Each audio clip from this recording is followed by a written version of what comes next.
Hello, hello everyone. How are y'all doing today? And for whatever reason, my connection's kind of bad. Weird. Sorry, I just started OBS. It was just like, yeah, you're in the red. And I'm like, what? Why am I in the red? Hopefully y'all are doing pretty well. Gosh, I barely even remember what we've done this week. I know we missed Monday, but I'm doing a little better. I'm certainly not 100% yet, but I'm gonna try to give it my all today, at least for the game design side of things. And we'll be kind of going into a topic that is, in my opinion, very important. And that is the, gosh, I can't think. That is the accessibility, right? Because we are at that stage now where we need to code interaction in the game. So we're now at that stage where we need to move forward with what kind of accessibility options we're going to implement. And we're going to do a little bit of research. We're going to do a little bit of just kind of seeing what's available, what kind of resources are available for us to utilize it. And then as we move forward with the interactions and forward with the game in general, we'll have those core accessibility options available, which actually, now that I think about it, we'll put it on the game design document. So I'll actually open that up and add to it. Should you be adding to a game design document? Probably not. But I wasn't 100% sure. Oh, well, let's go ahead and minimize that so Mama Dodo doesn't go green. Accessibility options. So in hindsight, should have been something that we figured it before we even began working on it, but I wanted to make sure that we got like the core idea done before we kind of dive in to see what changes and or modifications we can make to our current plan. Which one is more relevant is a bad word for it, but more reasonable for us to do without changing the core concept of the game, right? So, like a good example, right, would be doing text, like adding text to the game. Well, I mean, there's going to be text in the game regardless, but like closed captions. And do we want to modify the text so that you don't need to hear at all? Because I know we were talking about how I really wanted to move forward with the game where it's very vocal, you know, it has a lot of, it's audio based, and making it so it's text only kind of removes that. But the more I was thinking about it earlier today on the drive home, and I was like, you know what? Like, if we just did text, what would be the big difference between the three difficulties that we're planning on providing, right? For kind of like a reminder, there were 3 levels of variations of the phone calls that were going to come in. It was going to be vocal variation, aka something that's trying to mimic a voice but isn't 100% aligned to said voice. And then you have where the sentence structure itself is odd, where they are mimicked the voice completely, but they don't fully understand what it is they're saying, so they're not really figuring it out. And then the third one, which is the hardest one, which is it sounds good, it makes sense, but the context doesn't make sense, where it's like, oh, it's like, help, someone's attacking my son, but you know for a fact that they don't have a son, like that kind of thing, right? And when I was thinking about it, like, wait a minute, if we just did text, it would only really affect the first one. Right?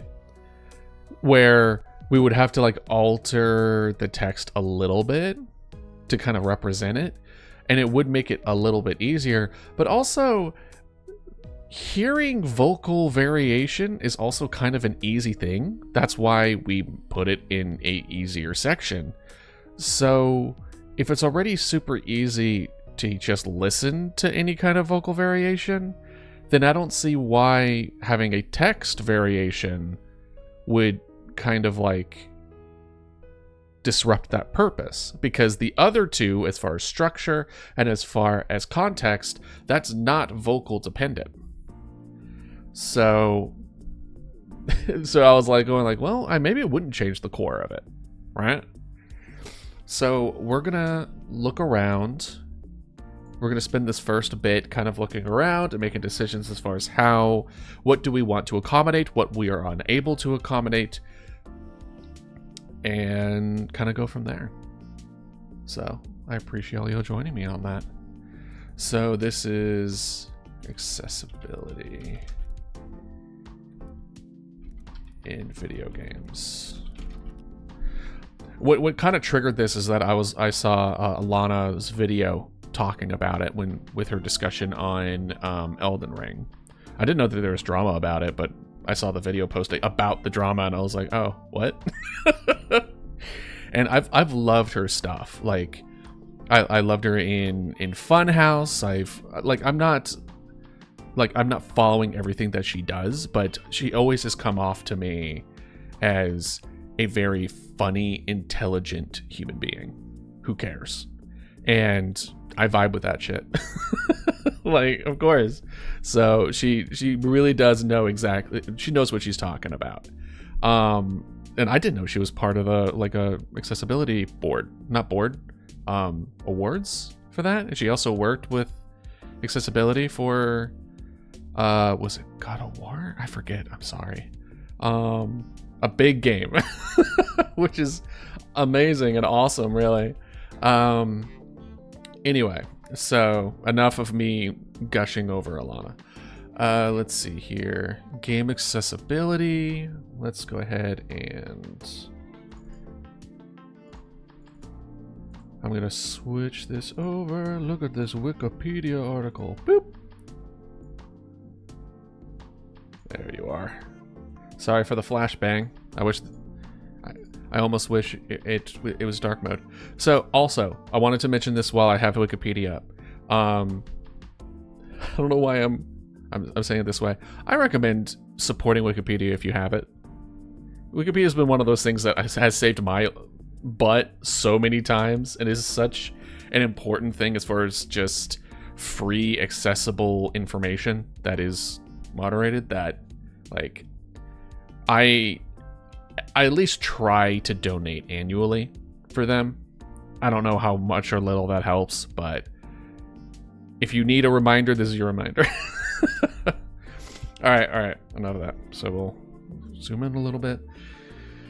Within the field of human-computer interaction, accessibility of video games is considered a subfield of computer accessibility. It can also include tabletop RPGs, board games, and related products. 2020 COVID-19 pandemic caused a massive boom of the video game industry. Well, I imagine it would make sense if that was the case, but as someone who went through 2020, I'm like, I mean, granted, if I was in hindsight, I should have started streaming in 2020. That was the time to start streaming, was 2020. But I was way too just depressed.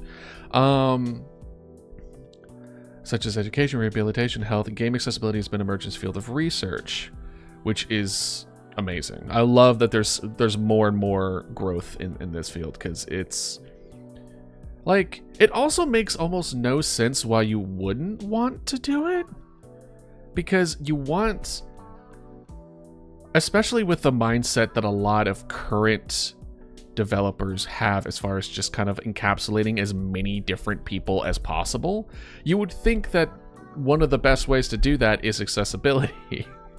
Where it's like, okay, cool. I want to increase the amount of people who would want to play my game. Sure. Yeah. Sounds great. Of course, there's always a cost reward, right? Where it's like, oh, we could do this, and this, but there's only a certain amount of time and budget that we got. And luckily for us, I mean, there is a time and budget in a sense, in a little bit, but I'm an indie dev who, like, I am on a timeline, but at the same time, it is not nearly a stringent timeline that a lot of other people's do. So we have the unique privilege to be able to kind of like go in and kind of like take our time with it a little more than I think a lot of other people do. And I mean, that's the eventual goal too, right? Is to eventually make this the streaming part of things and making games and making arts and all that other kind of stuff and make it self-sustainable, is so then I am not like as restricted as if I were to like sign up with a publisher or something, right? But hey, only time will tell. Let's see. Estimated that 2% of the U.S. population is unable to play a game at all because of an impairment, and 9% can play games but suffers from a reduced gaming experience. I think 9% is like you can do most of the game, but there's certain parts that you can't do. So, kind of referencing Alana again, where she mentioned that button mashing is a problem. And I know there was a couple people who are like that. And unfortunately, I think motion sickness with VR might be also considered similar kind of situation, where it is an inability to participate in a game due to like just something with your body that just doesn't mesh well. You know, that's putting it lightly. Let's see. A study conducted by Casual Games estimated that 1 in 5 casual video gamers have a physical, mental, or developmental disability. And okay. As games are increasingly used as education tools, which I 100% an advocate for, there may be a legal obligation to make them accessible.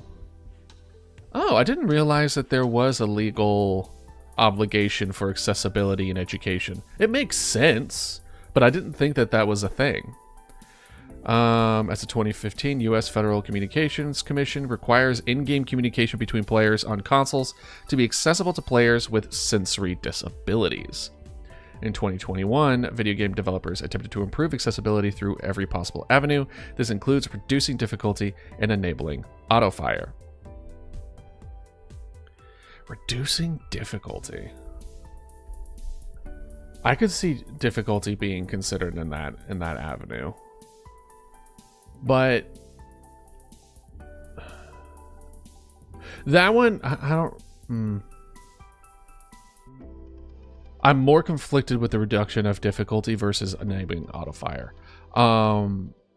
Just because, like, if you are unable to play the game because the game is too difficult, not because you're unable to do certain actions, is that considered a disability? Because I don't know. The idea of get good, you know what I mean? Like it's different between, is it not, are you unable to continue because it is beyond your capabilities at that moment, or beyond your capabilities due to restrictions on you as a person? And I think that's where the line in my brain is, where it's like, if you can improve on it, then it's a skill issue. If you cannot improve on it, then that's in the bucket of disability, or whatever kind of word that we may use. I am in kind of agreement from the surface level absorption of what that whole drama is. I am in an agreement where I think there is a lack of an English proper definition for what this word should be for an inability to play a game versus, because we currently say disabilities or disabled, and that has a very different connotation socially and culturally, in my opinion, that when we apply it to this, it's just kind of like, it feels weird. And I think a lot of the drama is caused by the separation between the understanding that words have different meanings, and then also being like, maybe we should just come up with a better word. Or words. Listen, if you're going to make it super long and convoluted, no one's going to adjust to it. Oh, I wouldn't say no one. That's a little blanket. Yeah, I just agree with what I just said. But it will be more difficult for people to catch on. There will be more pushback the more complicated the extra word is, in my opinion. Outside of being used as education rehabilitation tools, video games are used as identification aspects, leading disabled people to work much harder to attach additional meaning when gaming. Hold on, let me read that again. Outside of being education and rehabilitation tools, video games are used as identification aspects, leading disabled people to work much harder to attach additional meaning when gaming. This transformed the very nature of playing video games into a fight against a digitally divided culture while seeking their own magic circle. Magic circle. And the digital media magic circle is a space in which the normal rules and reality of the world are suspended and replaced by artificial reality of the game world.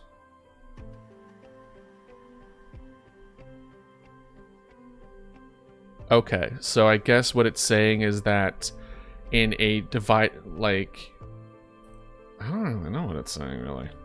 Okay.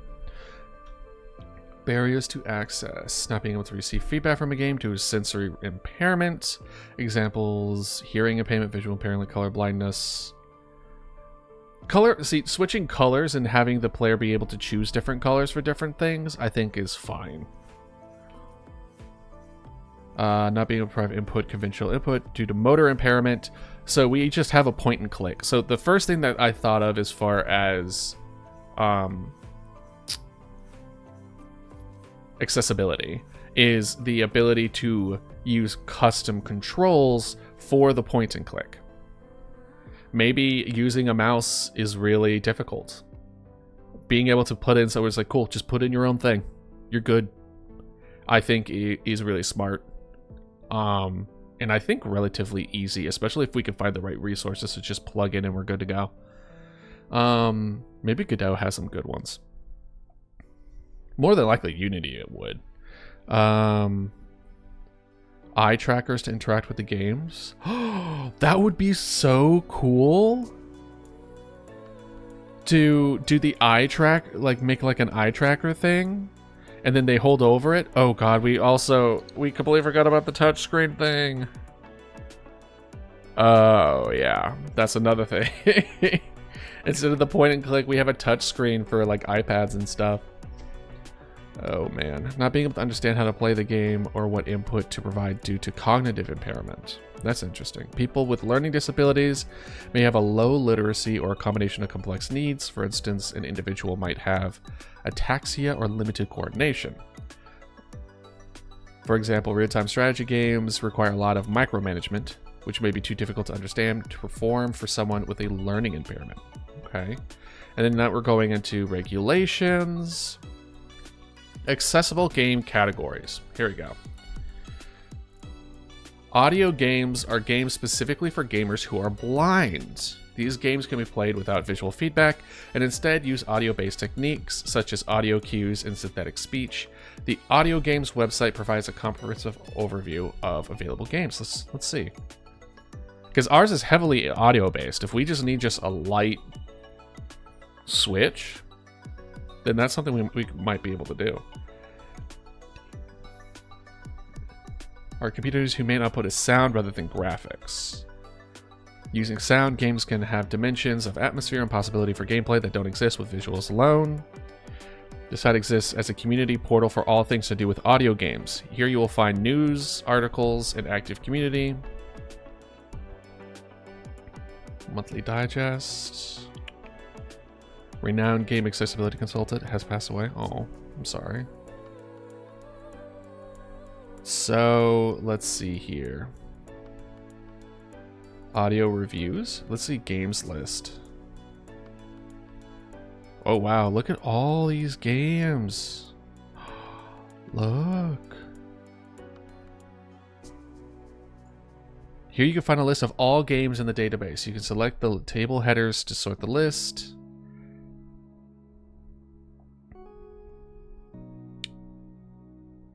Question. And I apologize if this comes off as insensitive. How would I navigate this website if I was blind?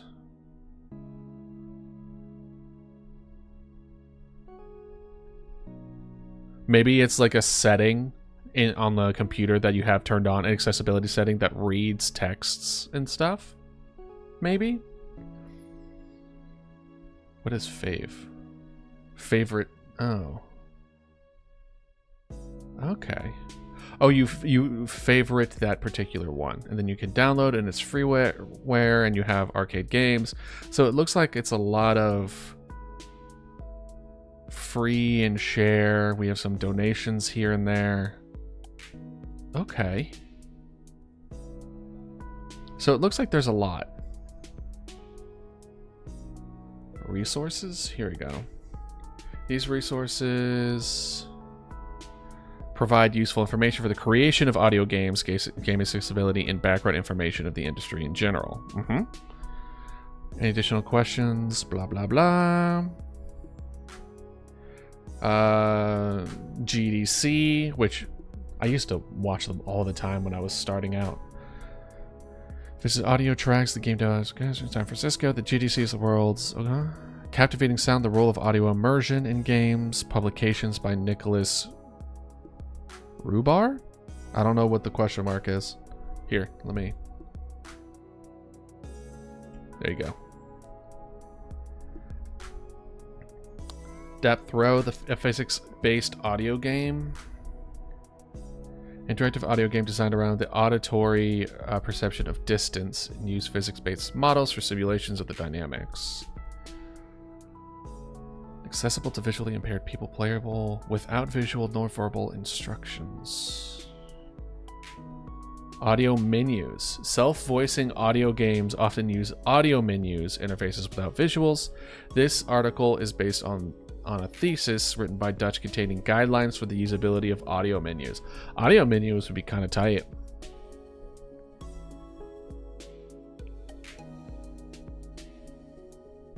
The role of a mouse in video games. Ouch Guide to Switch Gaming. BBC article is written by Barry Ellis, member of the GA SIG, longtime webmaster, and his excellent website on One Switch Games. Different kind of accessible computer game. A must read by anyone interested in game accessibility. We're going down the rabbit hole. It's a fun resources for Switch users and for anyone looking to find game accessibility solutions and information.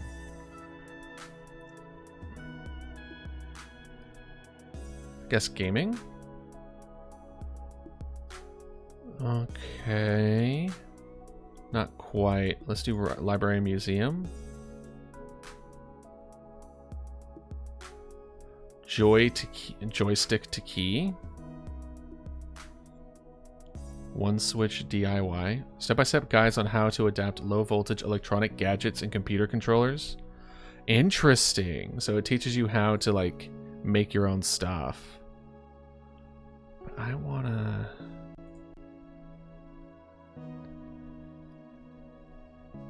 Some of the most instructions for One Switch shop items. I am so lost. All right. Audio. So that's something that maybe we could like look into. One Switch games. Are games that can be played using Switch access and which accommodate the abilities of users with severe modal impairment. What is Switch access? Is one or more switches to operate computers and other devices and is primarily used by people with a severe physical or cognitive impairment. A Switch is a assistive technology device. Let's look. Oh, so something like that. Gotcha. Just like a custom kind of thing that would allow people to play a game without having to rely on like small buttons. Especially since it's only just the movement of yeah. Audio games. Where was the eye eye tracker? Because I was like, oh yeah, let's definitely do that. Or not do that, but let's look into it.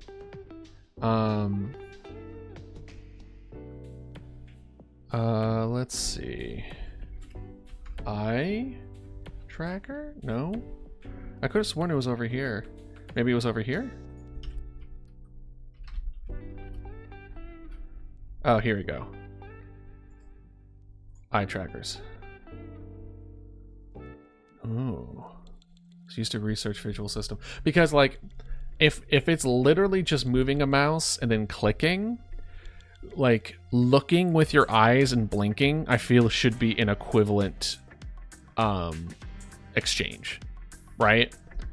We would need the coding to allow that to happen. I don't think I'm going to be able to make that code off the rip, but like if we look into it, there's really no reason why we wouldn't be able to.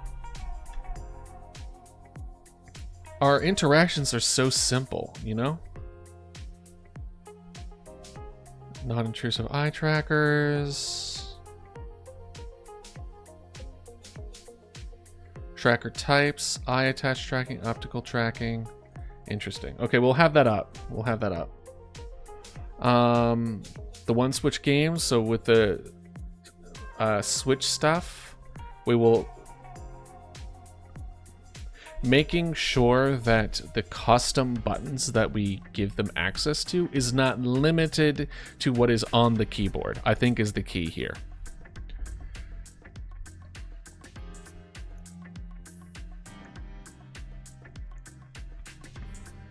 And maybe looking at how The Last of Us Part 2 here, because I did hear about that, where it was considered the most accessible game ever made. And I want to be able to kind of look and be like, all right, so that would make sense. We could do it this way. We can do like a variation of different colors for color blindness. Variation in accessibility, or not accessibility, because in interaction with the like movement and selection of resources. Potentially text instead of audio. And I know one that was actually mentioned where it's like the ability to pause, but that was already going to be something I was going to do regardless. It's not a multiplayer game. There's no reason why you wouldn't be able to pause it. Let's see here. Games for people with learning disability. People with learning disability have a low literacy and combination of complex needs. For instance, an individual might have ataxia. A detailed description of gaming with learning disability. Here we go. This is a different language. Hey, you know what? That's one. Different languages means it technically would fall under this bucket. Not having that language. So having as many languages in there as we could manage would probably be very beneficial, as well as, what was it that Thor said with from Pirate Software? It was something along the lines of it's custom pricing per where it's located. You know what I mean? I know there's a specific word for it, but for whatever reason it's gone out of my brain. The damn cat demon curse that I have. No, like having the combination of those, I think would also very much increase our potential user base. And I certainly don't see why we wouldn't want that. It's just, for every language that we do that, it would be a lot easier if there was no audio. One. Well, to kind of give a little insight as far as the passion project that I will eventually go into. I forget. Convergence.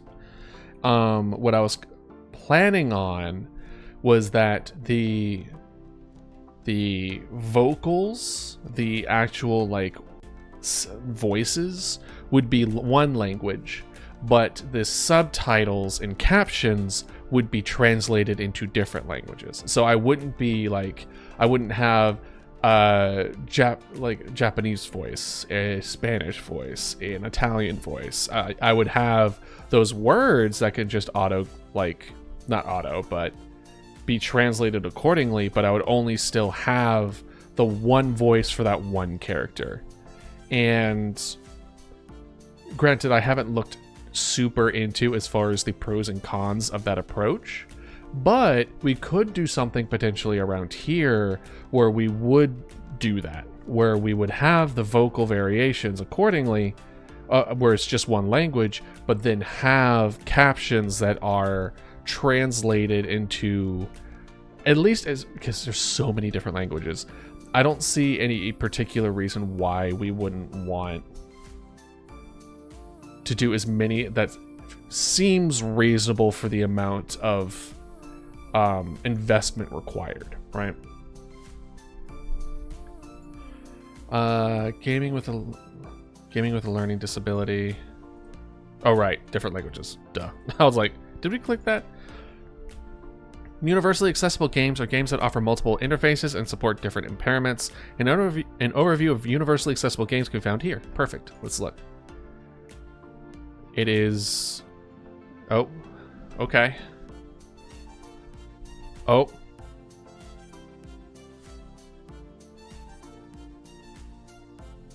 Why are we here? Why did we get auto put here? We were in the right spot, right?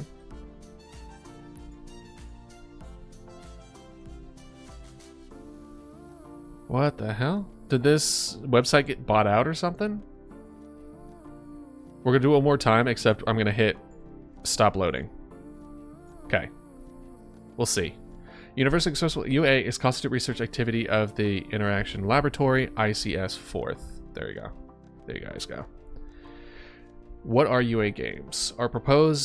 Has been proposed as a means to overcome the limitations of previous approaches to game accessibility and as an effective technical approach to achieve game accessibility coupled with high interaction quality, also putting forward the objective of creating games that are concurrently accessible to people with diverse abilities. Follow the principle of design for all, being proactively designed to optimally fit and dynamically adapt to different individual gamer characteristics without the need of further adjustments via additional developments. Can be concurrently played among people with different abilities, ideally while also sharing the same computer. Would I want sharing your own computer? How would we split that up? I move the mouse, you click? How? I don't know how we would separate it. Maybe played on various hardware, blah, blah, blah. Like, movement and shooting. That makes sense to me. Like, going like, okay, I can push the button if you can move it. But for ours, I don't know. In other words, a universally accessible game is a game that can adapt its interface and content to best serve the requirements of a specific gamer. Underlying vision, blah, blah, blah. Design method, unified design for UA games, systematic design approach we have followed in order to create our UA games, and then parallel game universes. This theory aims to provide a way for creating multiplayer games where people with diverse abilities can play cooperatively or against each other while at the same time experiencing the game in an optimally adapted way. That's pretty cool. I like that. All right, let's look at.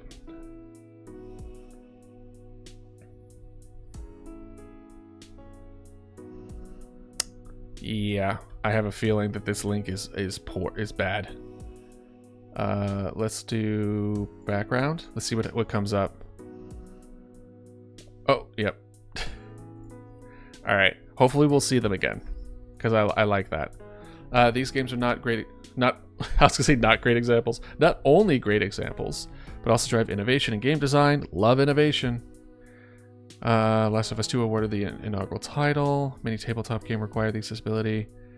Modifications for improved accessibility. We have development tools. EA announced in 2021 that it will offer 5 patents related to accessibility, including the ping system. The ping system was an accessibility option? No. No. And they made it free. Bro, like, okay, look. When it comes to battle royales, I wasn't a fan. I wasn't huge into Fortnite. I wasn't huge in Battlegrounds. I wasn't really huge in any of them. However, if I was to be big into any of them, it was Apex Legends. I actually had fun with Apex Legends, and I didn't have any of that with the other ones. Like, I don't know how it is. Like, for me, just running around trying to get stuff just to have myself get sniped halfway across the map and instant die, that's not fun for me. I'm not having a good time. Fighting and losing is fine. I'm used to that. But like straight up not being able to be like, cool, you don't get to play. And I'm like, okay, well, I guess I'll just go play something else. Whereas Apex very much had more, or less likely, from my experience, of just getting one-tapped from you don't know where. So the ping system being introduced, that is so good. That's amazing. Hey, Destiny. Why the fuck did you not approve this? It's free. Where did you do it? That was one of my biggest gripes with Destiny while playing it, was like, where the fuck is the ping system? Bruh. That's awesome. That's amazing. It was great.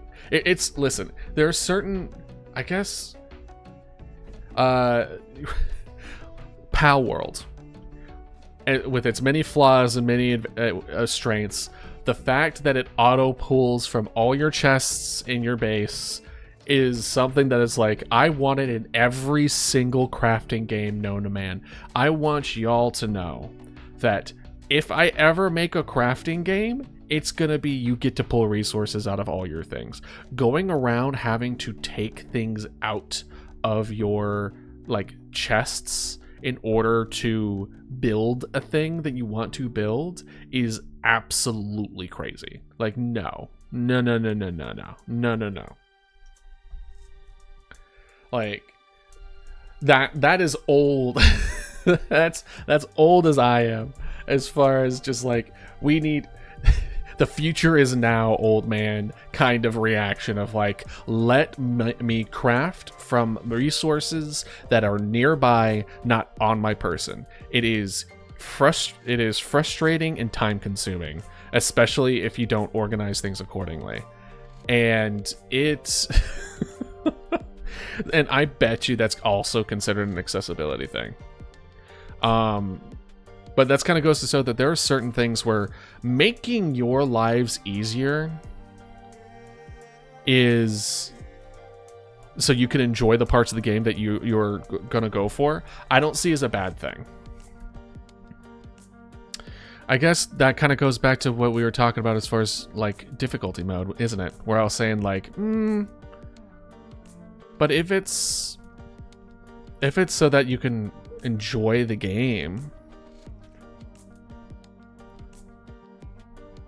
yeah, it's very complex. But from that perspective, I almost want to say that there should be a kind of the modes that I kind of like to see, instead of like difficulty picking. I mean, this is technically difficulty picking, but in a different way. It is the like exploration normal versus like survival trope, where it's like the easiest one is borderline god mode, where you get to kind of go around and explore and see how things are, and then it's like combat is not what you wanted. You don't want combat. And when I was kind of thinking about the OG design for Convergence, I wanted to add kind of like a mode where you get to go into that level, and then it's very similar to like how Monster Hunter World did, like where you can kind of just go in and then you find and collect the endemic life. It was very similar to that, where it's like it allows you to explore without being like worried that you're gonna have to fight, right? And it's including people who would normally not be able to or would want to play that game, because it's like, I'm not here for the fights, I'm here because you made an amazing world that I want to interact with. And I think game designers have every right to make the game they want to make, but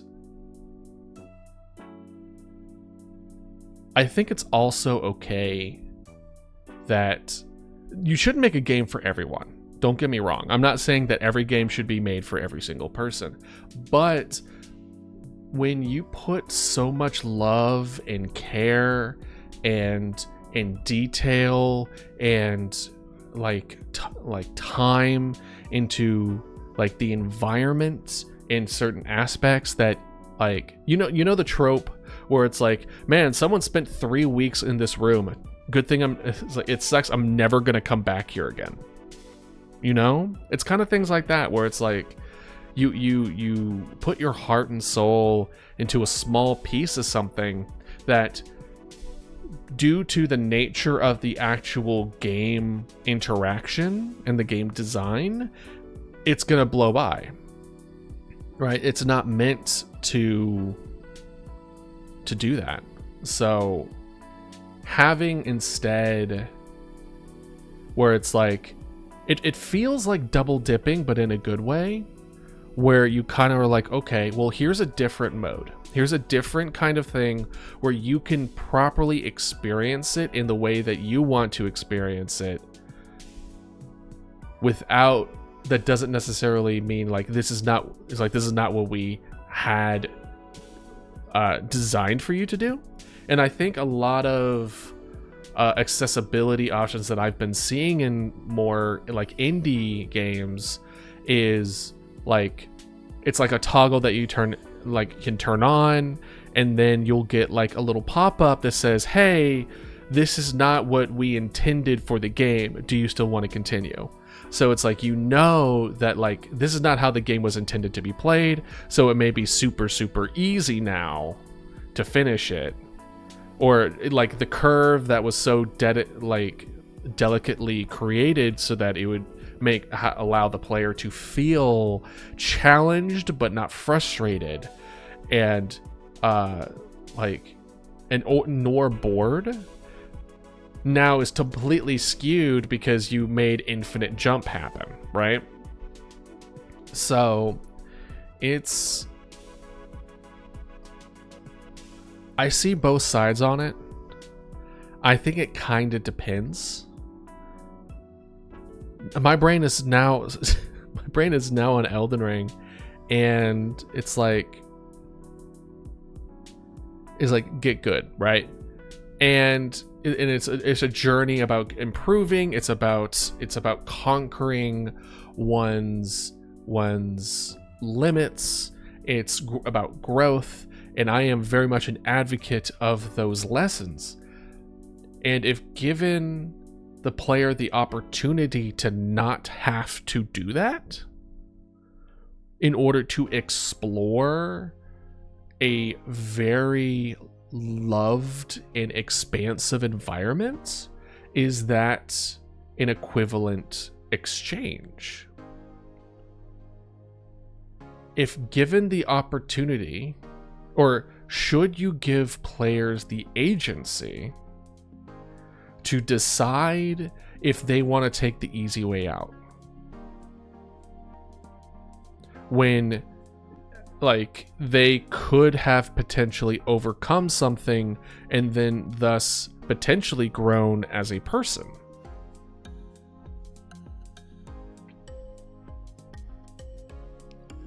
I think the answer to that is giving players agency, but you need to be able to what's the word I'm looking for? Not compensate, but damn, I'm missing on the word. It's the word where you properly give positive reinforcement to allow them to do certain actions or behaviors, right? It's not positive reinforcement, but I mean it's what money is, right? It's not reinforcement, whatever. Anyway, I'm sure y'all know what I'm talking about. The idea of is like, oh, you can turn on God mode, but are you sure it's like, but if you turn off God mode, then you get to participate in this thing, or you get to get this thing. So what if, hold on. So question for y'all then, because let's see here. Let's do a bartering system, right? Is there anything that it would be a good trade-off if there was an easy / God mode in a Dark Souls game? And what I am proposing is, what if there was a kind of God mode where like either the enemies don't spawn or like they don't really do any damage, you can kind of ignore them, or they just don't aggro unless you aggro them, kind of thing, where it's like, it's almost like a cloak where you're just invisible and walking around, and then when you hit something, that's when you can fight them, right? It gives the player the agency that they choose when they fight something, right? But in exchange of this aid, enemies don't drop anything. You don't get the fancy swords. You don't get the fancy armor. You want to explore, you get to explore. But if you want the stuff, then you gotta play the game that they made. I personally feel that that would be a good exchange, where you have that word that I can't think of it. We're just gonna say positive reinforcement. It is not the right word. I know it's not the right word. I apologize. The cat demon is strong today. And you would have that positive reinforcement that it's like, oh, you can go about doing it this way, but if you like look at all these really cool things, it's like, are you sure you don't want to try it? Like, you could put the carrot a little bit, right? You give a little, just put the little carrot on the stick, be like, okay, are you sure? And try to get people out of that comfort zone. And so giving people freedom while rewarding people's effort, I think, is kind of the key here, and how I would like to make a game, pretty much any game that I make. So as far a little bit of insight as far as listen, I'm the kind of guy who makes commander decks and then thinks about making other commander decks before finishing the first commander deck. All right, so by that I'm saying I'm already thinking about the second game I'm gonna make after this one. And honestly, it's the one that really got under my skin after discussing it with y'all, like on that first stream, was the orphanage one. I forget the name of it. Crap. Do I happen to have it up? No, let's see. It is not you. It wasn't Streamer Hub, right? Maybe it was Streamer Hub. I have too many Excel sheets. Too many Excel sheets. Let's see. Anyway, it is the one with the orphanage one, where you are the investigator trying to go into an orphanage and figure out what's been happening to all these missing babies, and you try to find out what happened. As far as the reason we didn't move forward with it is because the gameplay was very lacking. It was very much one of those horror games that was like a walking simulator, right? And that's my usual advocate as far as gameplay versus narrative, where I think narrative is exceptionally important in a game and should not be lacking, but at the end of the day, it shouldn't be carrying the game. And in a lot of horror games, where like, especially like walking sim, where you just go to one location, then one location, then one location, where you just go to one room, interact, go to the other room, interact. There's like, that's so not super great, in my opinion. Granted, the first thing I just thought of while talking about that was like Slender Man, like the like really old Slender Man games, as far as collecting those, because that was very much like it. But you know what? You know how that gets mixed up? Not getting caught by Slender Man. It is you trying to not get caught. So I guess we could do something like that. But anyway, the reason that game is because the narratives really gripped me. The story and the mystery and the antagonists that are like these like what looks like fully clothed, like, I wouldn't say, we're gonna say cultists, right? But I imagine them with like golden masks, and they're kind of like hunched, and they're completely shrouded, and it's like this religion that's been like taking in newborn infants and taking care of them, and then, you know, after doing some digging, or after like a whistleblower kind of situation, you are exploring like that it's not all up to code. And another reason why I didn't move forward with it, because I was like, this, though it would be a much more refined space as compared to like an open forest, I would have to fill all of those spaces with so many different 3D models. It would be so crazy. It would be so much detail in each of those rooms, etc. And like, I mean, I'll probably have to use a lot of free assets more than likely. But the point is that what we're leading back to, right? When it comes to accessibility and having a different mode, I was thinking in that game, you could have a mode where you could just explore the facility, where you can kind of, without having to worry about that kind of stress, and you can incentivize. That's the word that I was missing. And then I would incentivize you playing the game actually, because there are areas that are only accessible when the enemies are around. So that's my, I would say 2 cents, but I don't even know how long I was talking about it. So we're gonna say 20 cents. Controllers. Controller project is a volunteer-based project where people can request or build a custom controller. Okay. Console tuner, quad stick. Xbox and Windows support the ability of a second controller to be used to assist in game input. Microsoft calls this feature Copilot. In 2023, Sony announced an update to PlayStation 5, allowing 2 controllers to be used at once. Sony followed the first-party adaptive controller Project Leonardo. Sony announced haptic feedback for menu navigation to provide additional feedback on UI inputs for players. I don't think we would use haptic feedback just because I don't plan on controllers being used. But as far as custom stuff, right? We want to be able to, like, if they need a plug-in adaptive controller or something, they can do that.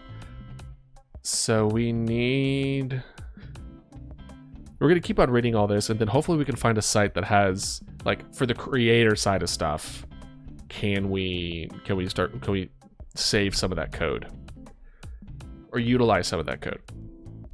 Augmented alternative communication, improve social experiences for users who are deaf or mute. Isn't that just text to speech? I feel like that's text-to-speech. Transcription by PlayStation allows users to read what others say and send text-to-speech messages through the Google Play app. Microsoft provides some similar functionality. There's no real communication, so we don't got to worry about it. There's been several attempts to composing a set game accessibility guidelines similar to web content accessibility guidelines. The proponent is the Game Accessibility Guidelines. It doesn't exist, unfortunately. Due to the nature of video games, though, some of the guidelines are intentionally broken by developers to present a challenge. Do you give incentive for the challenge? Good example is this when Bungie recreated the Vault of Glass raid. They made several choices to make the encounters more challenging. In the first version, when players were teleported to Atheon, there was an indication on the minimap as to where the players went, so deaf players could see what color they had to open. I didn't even realize.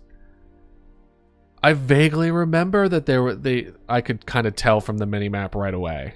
In the remake, this indication was removed to encourage communication and present more of a challenge at the cost of accessibility.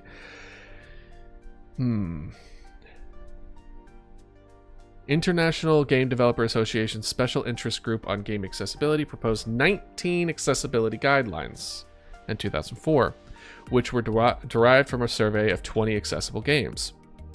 The majority of the games surveyed include games for the visually impaired, and several support motor and hearing impaired gamers. I think as far as impairment and things like that, with how simple our interaction is, I think we could pretty much cover visual, maybe. Audio might be easier. Definitely tactically.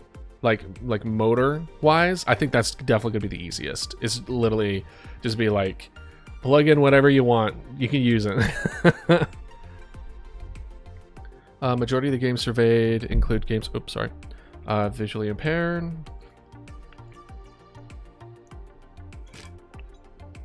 Norwegian Medialt organization published a set of 34 game accessibility guidelines on their website based on the 1990 GA Accessibility SIG guidelines, as well as their own set of guidelines. Let's check out their 34. Let's see.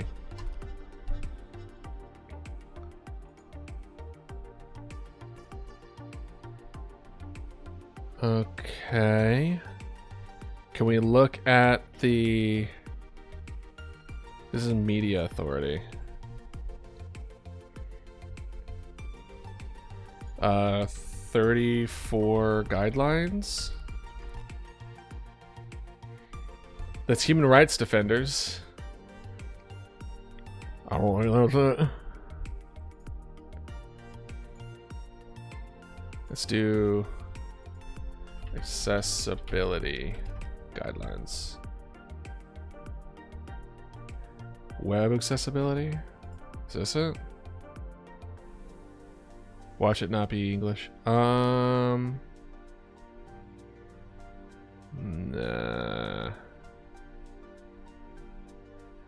Okay. We'll keep an eye out for it.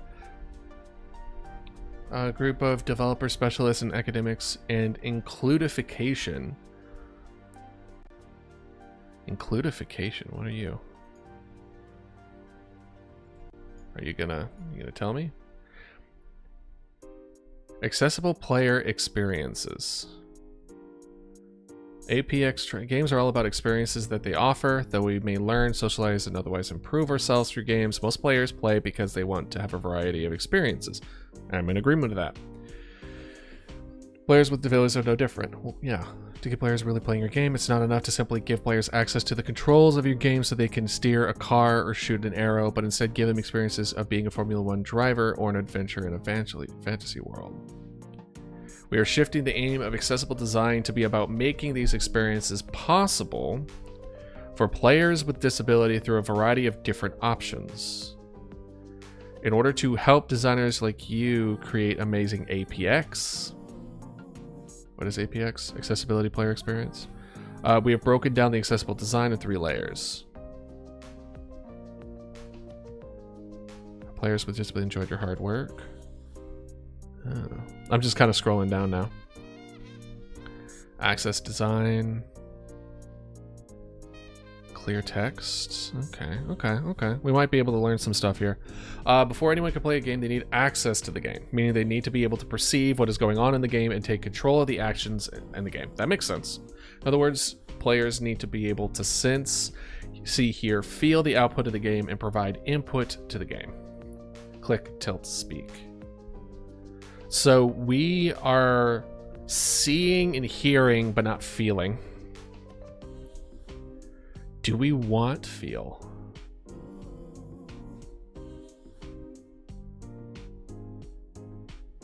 I kind of want to say no.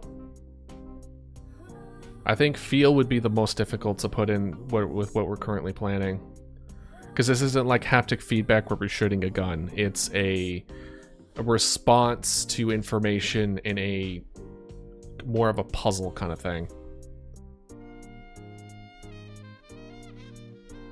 Ensuring this access represented in the bottom layer of the apex triangle is the first step in providing in which many players with disabilities are excluded from your game. Our access pattern addresses the problems in this layer. Access patterns. Access patterns, challenge patterns. Got it. Once a player has access, then they need to be able to play the game itself through interacting. I think this is where we have custom kind of controls, right? That we call in general terms the game world, whether it's stacking falling blocks or exploring a distant mountain range. But games are challenging for some players. The challenges are overwhelming, even if they have the perfect access settings. The enemy is too fast or the puzzle is too hard.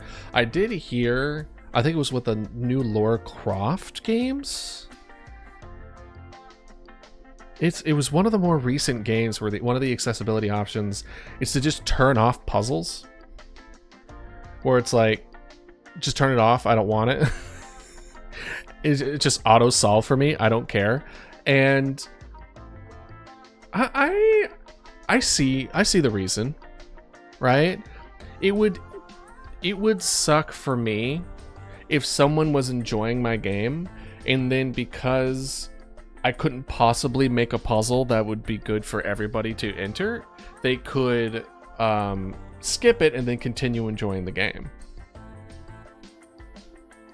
But then you might have people who would just turn it on just to get through it. But I mean, who cares? I guess if I played something like, what was that one puzzle game where you like start from one end to the other end, and then you had to like go through like a maze, and I think they also played on Perception. I forget the name of it. But if a game was all about puzzles, and then you had an autocomplete puzzle, that would make it so just like cool. There's not a game here anymore. So I guess a good example would be of something that we probably shouldn't do, right? Is as an accessibility option for people with learning disabilities. There's an option in the settings which we will turn on, and instead of listening, on top of being able to hear the phone call, it will just tell you if it's an imposter or not. Technically, then you don't have to try to figure it out, and it's a lot more accessible. However, it kind of removes like the whole game if I did that. So that's one of those things where it's like we can't go in that direction by just giving you the answers to it, because trying to figure out that answer is the experience of doing that. Which is also why it's important that you make it, or as far as the game that we're making, that it's also enjoyable to watch, because I think that's what a lot of people who want to play a game but can't play a game because they feel that they wouldn't do as well with it, they will watch other people play it. And as much as I want to accommodate for everyone, it's impossible.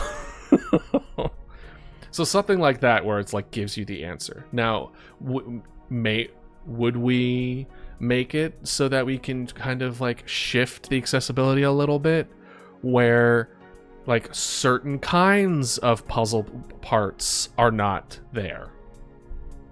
So like vocal variation, if that's something that's really difficult for you, we could turn that one off, and then it's just more of the other ones. Or you don't fully understand the language, so you're not sure as far as it being wrong or not, as far as sentence structure, you can skip that one.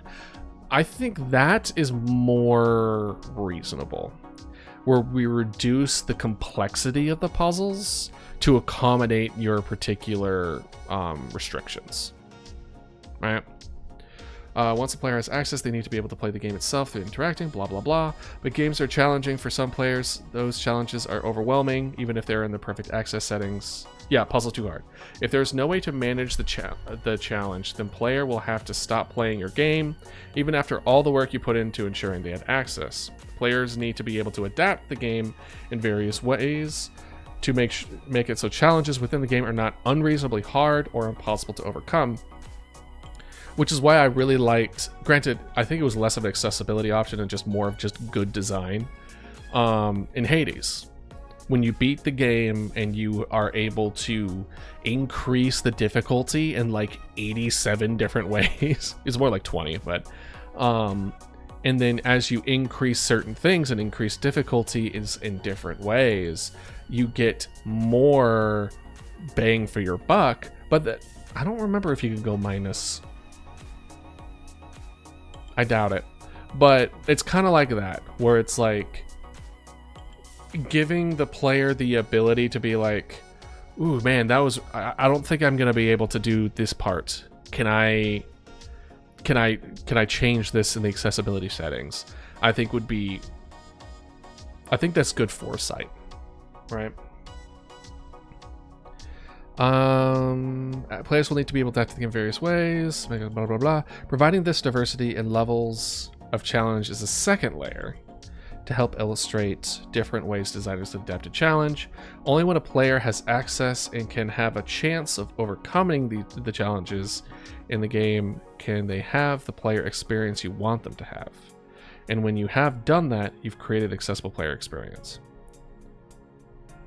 Okay. Providing access to game and adapting challenge changes your game, but we are not saying you should limit or water down the experience your game offers, right? When we were talking about it's just giving the answer. If you want your game to offer the edge of the seat tension of stalking a wild animal through the forest, then that's the player experience you should be aiming for. What APX offers is a way to think about whether you can provide that experience to players with different types of disabilities. I almost want to say restrictions better than disability, in my personal opinion. Anyway, I'm still thinking about it as far as using alternate words for that word. In cases you may not be able to make every experience accessible to everyone, but then again, not every player wants to have the experience you are offering, right? APX is about helping you think about what you can do for players with disabilities while still producing the game you really want to make. All right, so...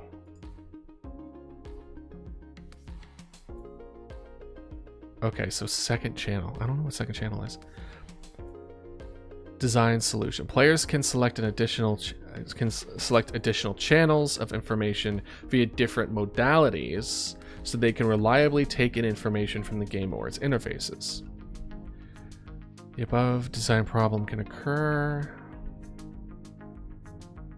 Players who are blind or have low vision may need an alternative to or an enhancement of visual information through audio or haptic presentation.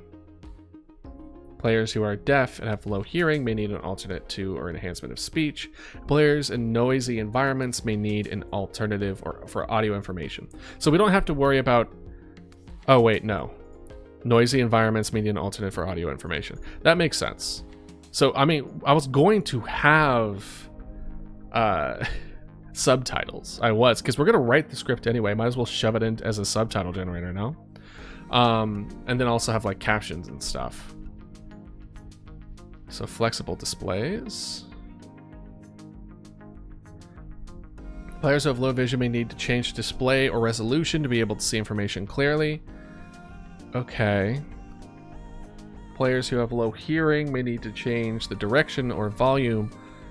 So this is, I'm going to write some of this stuff down.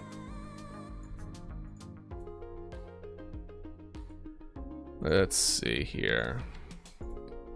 The first thing that comes to mind for this is allowing change to, I mean, we already actually put a difference in screen size already in there, but the one that we should also consider is change to size of text.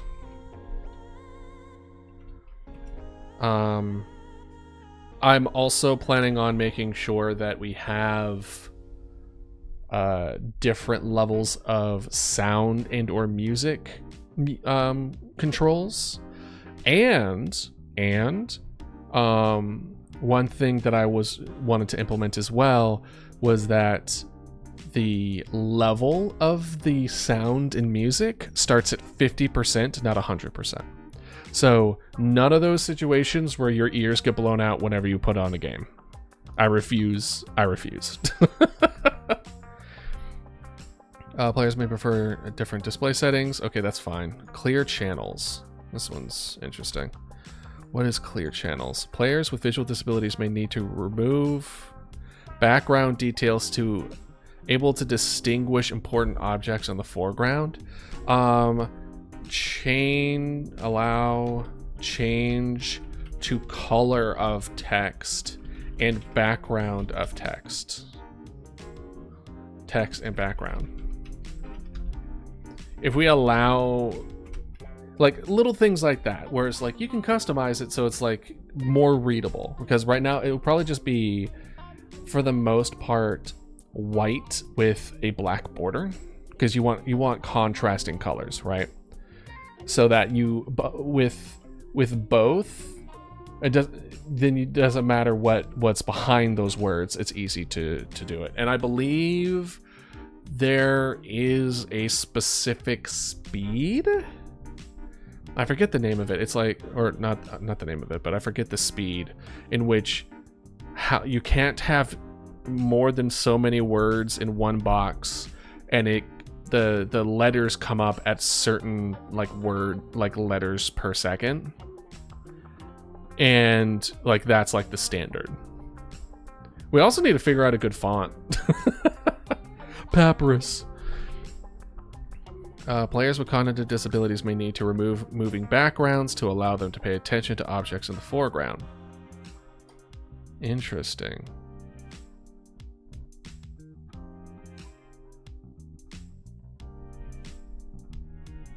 Do we want that?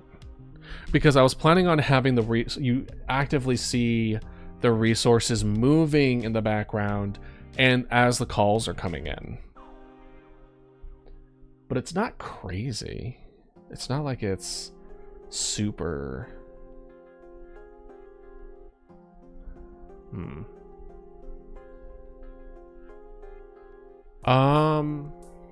All right.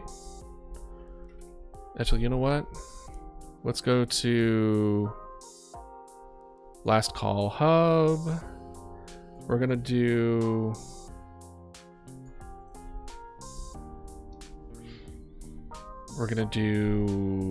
accessibility, a tab on accessibility, right? I'm moving things around on my desk, sorry. Changes, and then I'm gonna have like potential changes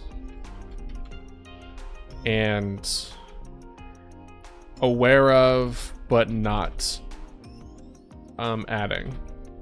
For changes, we're gonna add change of size and color of text / background, and then potential changes is disabling background movement.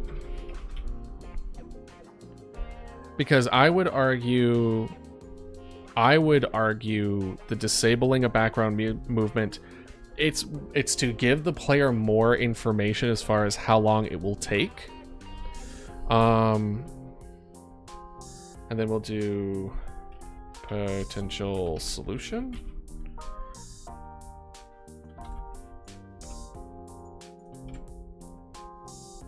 I'm putting potential solution for it. As far as like, because for disabling background movement, can be replaced with a timer for when they are arriving.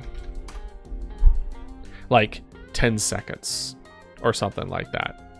Or we could just add the timer anyway and then just still have the movement, but they can disable the movement, but then a timer is there, right?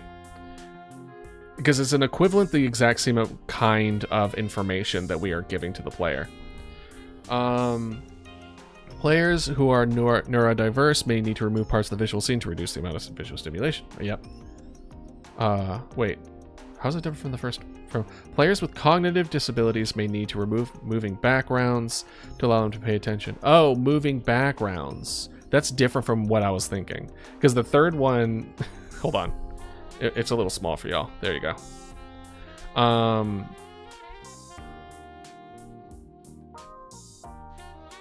Where are you? There you are. Players with neurodiverse may need to remove parts of the visual scene to reduce the amount of visual stimulation they receive. Okay. Reducing... I'm going to put this as potential change to reduce map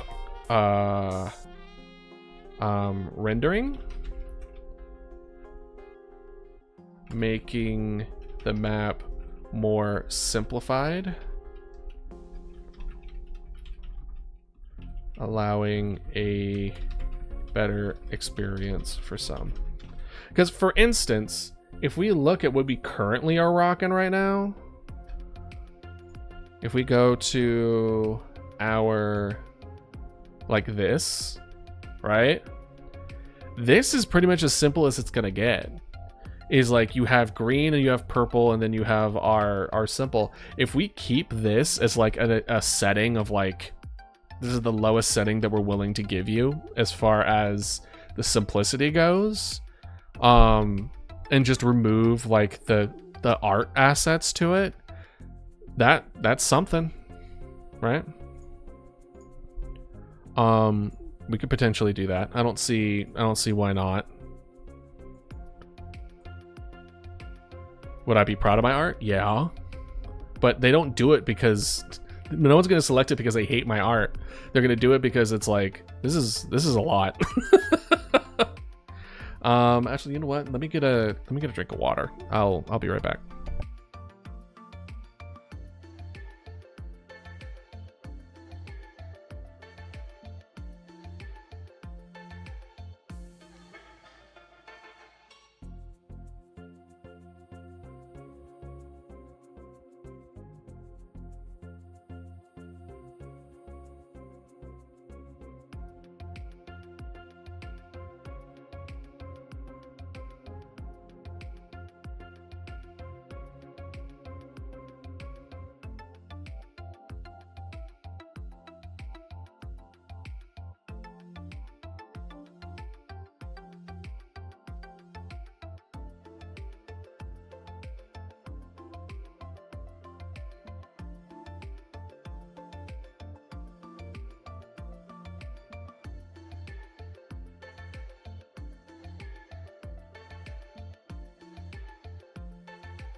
All right, I'm back.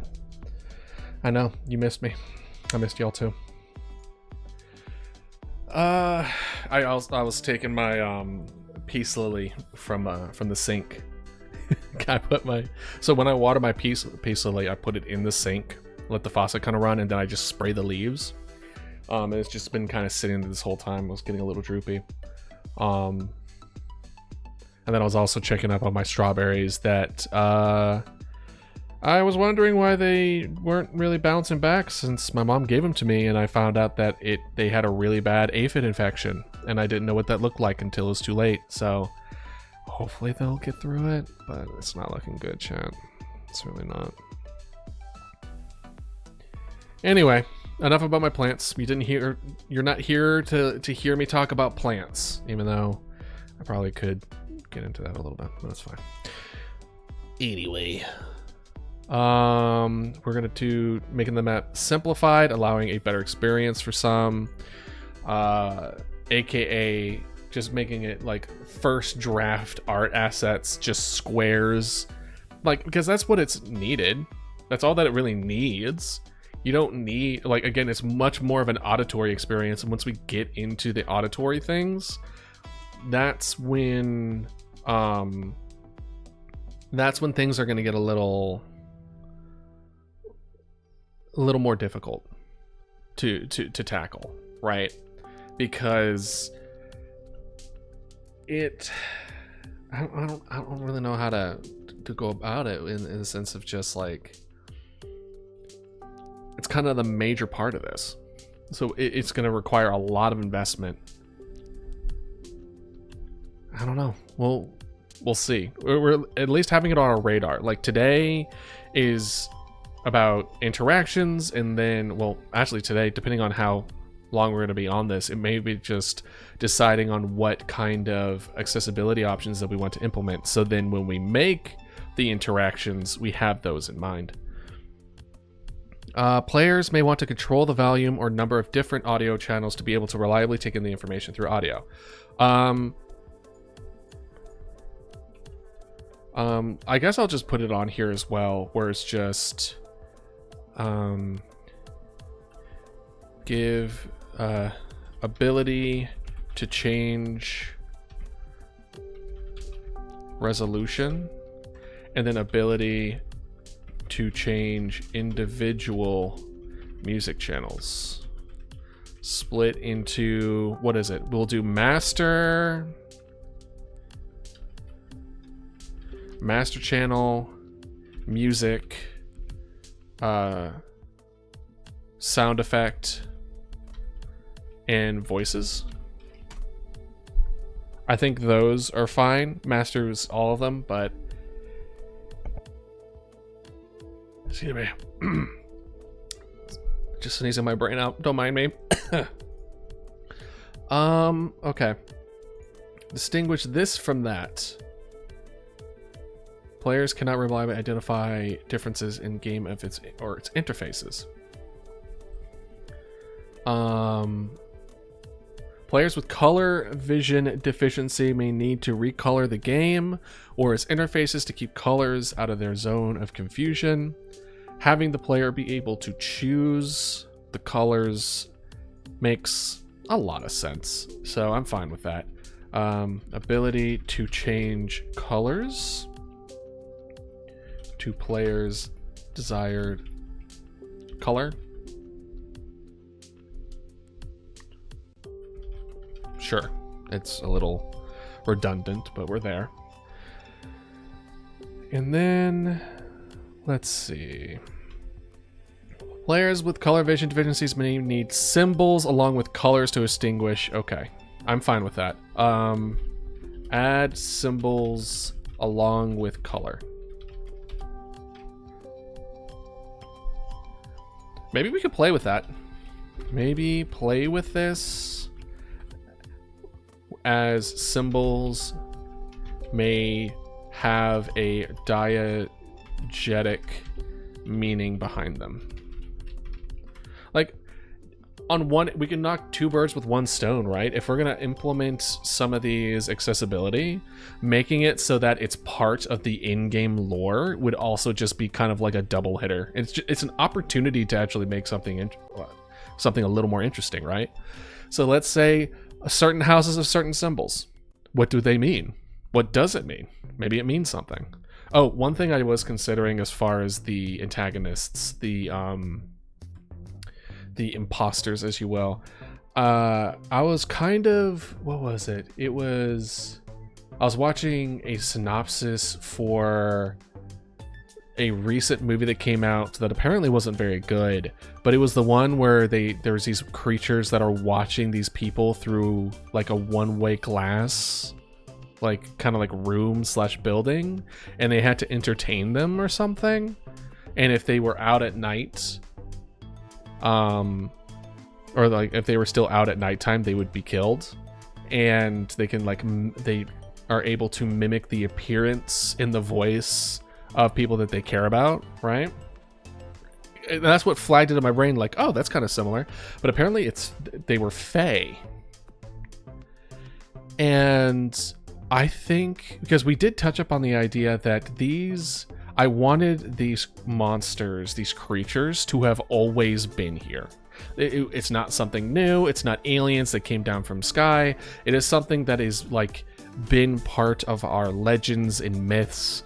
It's why abductions and cave systems overlap. Like, it's things that have been kind of hunting humans since humans have been around, and they take advantage of our socialness to then like entrap people.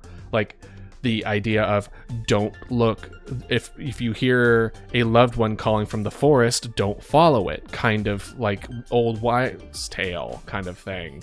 Or like, why is there an uncanny valley part of our brains where it's like a recognition of things that are kind of human or trying to be human but not quite there.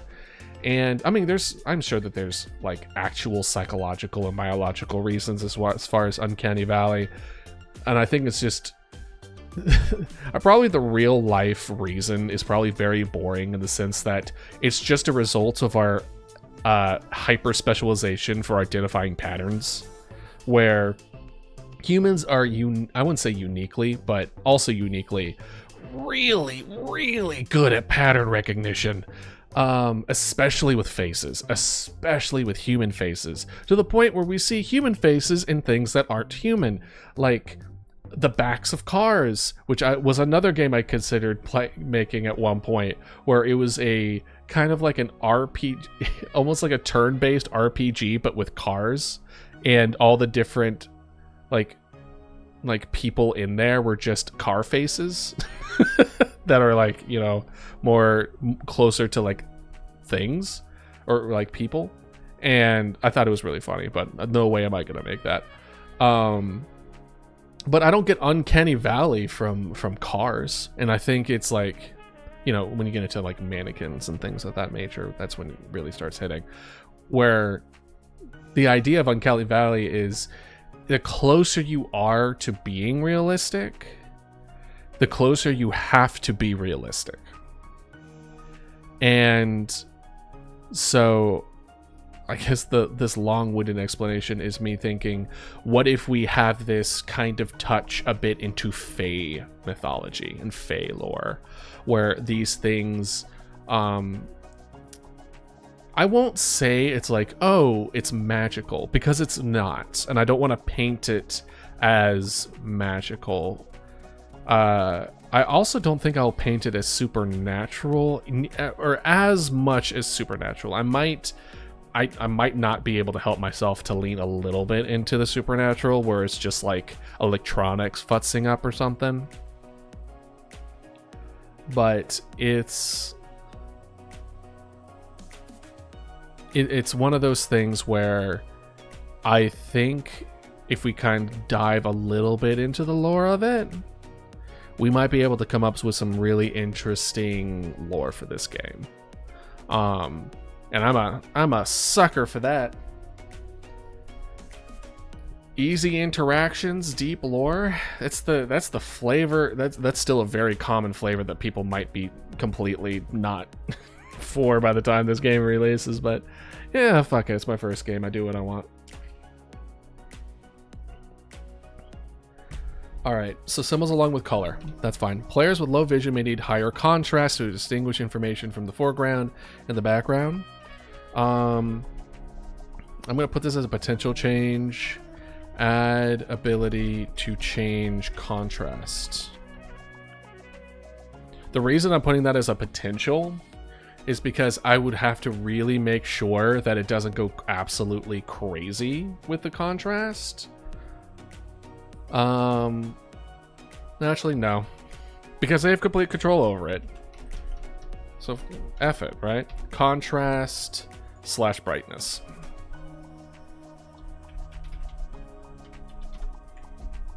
That's fine. I'm putting that in the changes section. Players who use captions may require a dark contrast in the background to distinguish text. Changes. We're gonna add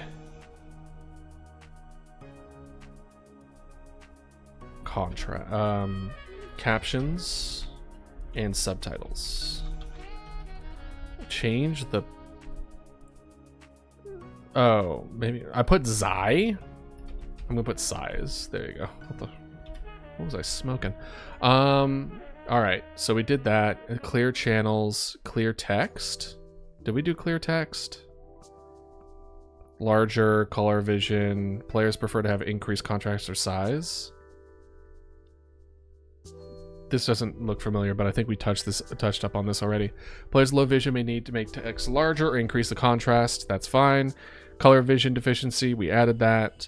Players with learning disabilities such as dyslexia may prefer a different font for text in game.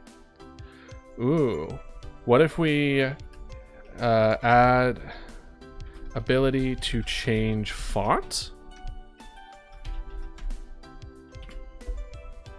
Because the ability to change font, I don't know how universally it is. I know there's like a thing, like I've had to change font for some subtitles that I've made in the past, and so I downloaded it, and there is a like folder in my iPad specifically for variable fonts, and it automatically was able to read the clip art studio. It was able to know exactly, like I didn't have to put it in a special folder in clip art. So if there is a font that people know, especially with like dyslexia, where it's like I have a special dyslexia font, if this game could like auto kind of like, cool, select what font you want, and it will just auto detect the font folder, I think that would be pretty good. The ability to change fonts, and then would need to set parameters so that every font size / type can fit within the UI of the box, right? Because if I have a special font and I'm like, cool, we're gonna make it so that this text is in the text box accordingly. If you change the size, they're gonna pop out of the box. So we would need a solution to then make it so that as they change the font, as they change the size, they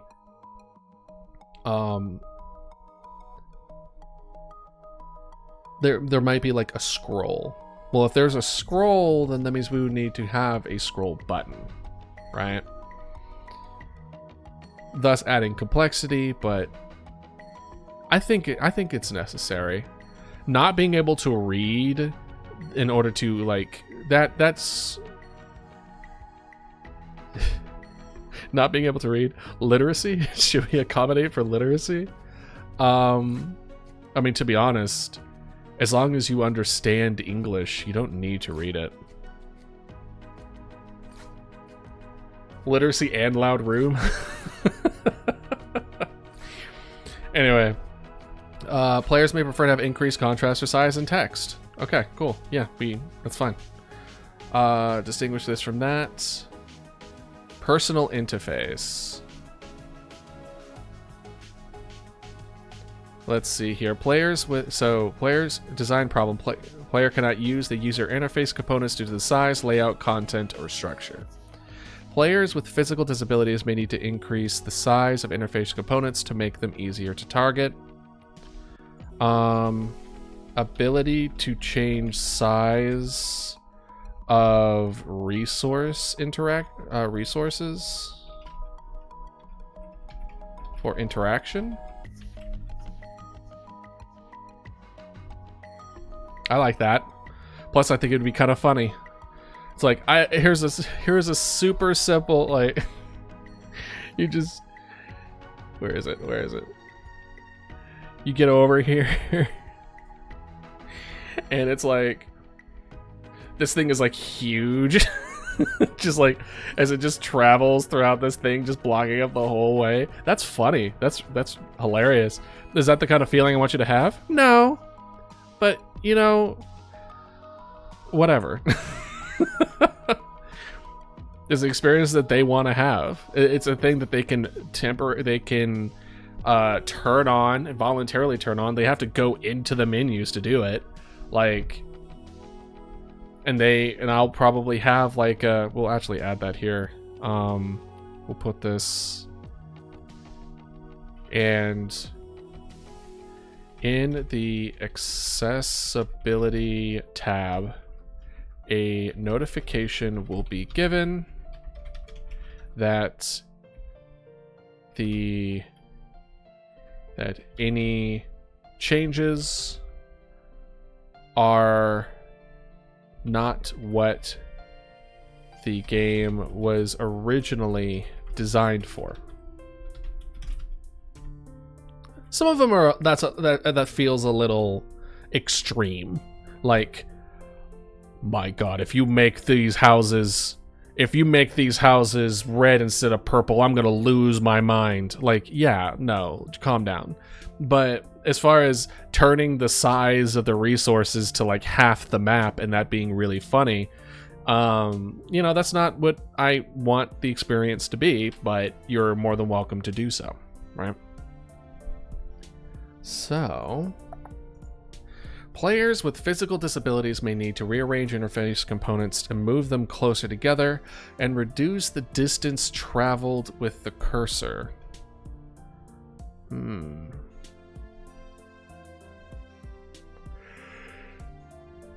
Interesting. Could we potentially... We're going to put that as a potential changes. Ability to rearrange interface components. I'm putting that as a potential because I think that would be kind of difficult.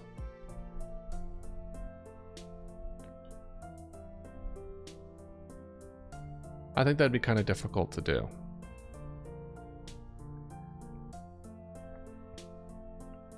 Besides just like potentially zooming out, where it's just like, oh, it's zoomed all the way out, so now you barely have to move and click on everything. That one I would probably have to have a little more guidance on. Players with physical disabilities may need to pin components to a position around the around the interface to ensure that they can reliably find, target, and activate them. I think that falls under rearranging interface components. We'll also add it. Ability, instead of rearrange, it's rearrange / pin interface components. Players with cognitive disabilities may need to hide interface components to reduce the number of things they must attend to in the game. Ability to hide components. I don't think that's applicable here. I'm trying to think of components where I would want, where if you hit it, it wouldn't just break the game where you just don't know. Like, the only thing I can think of is, like, as far as a phone call incoming, I was thinking of having it being like flashing, or it's just like blinking a color, like there's a phone call incoming, like that kind of thing.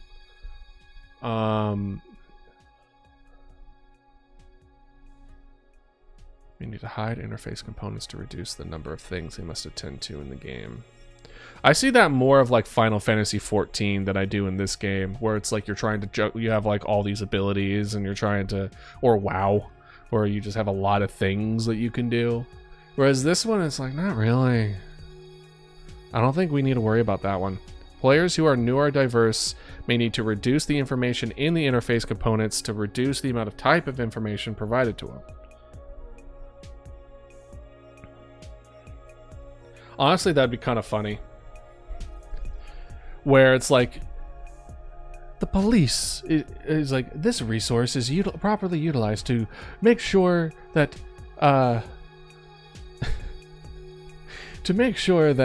violence cannot perceive. And like, there will be a section where it's just like, simplify instructions. And it's like, stops violence. Saves lives. Protects people. Like, just like super simple, straightforward instructions. Like, this is what this does. This is what this does. I think that would be kind of funny. There's information provided to them. I will put it as far as potential. Reduce information in interface to help prevent overwhelm. Players may prefer to adjust the interface to better suit their style. I think that kind of goes into ability to rearrange and pin interface components.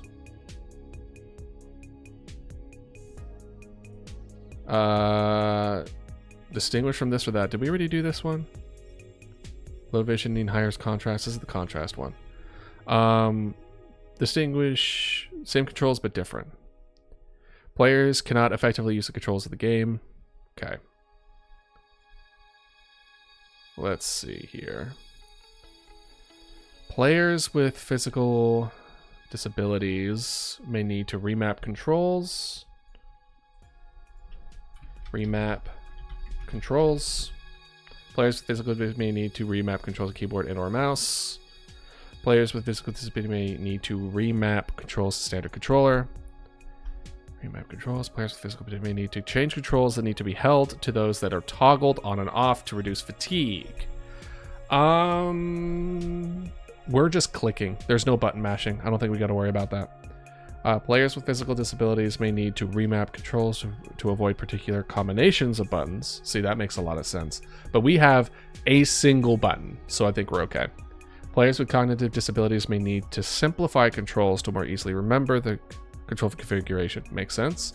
Don't need it. Players may prefer to have different control configuration than standard. Yeah. Remap controls. We were already planning on doing that anyway.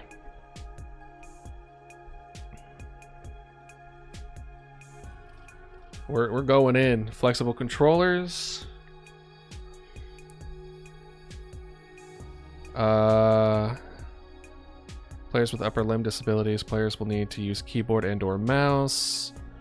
Alternative controller. Flexible text.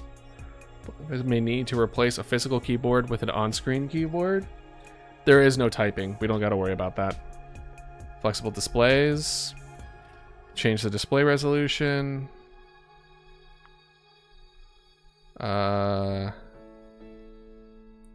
Leave it there. Players cannot reconfigure presentation and control settings each play session due to time or effort it takes to do it. Players can save or retain settings for presentation and controls between playstations, so they do not have to configuration play every. Yeah, this falls under play save states, right? Players need the game to save the controller and controller settings between games, so they do not have to repeat the setup every. Yeah, that would be so frustrating. That's 100% being added. Save changes to utilities between games. Players need to have the game save in their interface settings between games so they can do it. Yeah, that's fine. Personal interface. Go back to the list. No, there was a couple more, right? I thought there was one more. Same but different personal interface? Did we do this one? Oh, this is the pinning. Improved precision. Players cannot precise their actions. Okay, I think this one might be it. Players with physical disabilities may need slower and precise movement of cursors to target things. Yeah, mouse sensitivity. Ability to change mouse sensitivity. May need slower, more precise options in zooming in the camera. Players may need slower, more precise movements. Did we do more or less? Let's slow it down. Players cannot progress through the challenge of the game due to the speed, volume, or variety of events.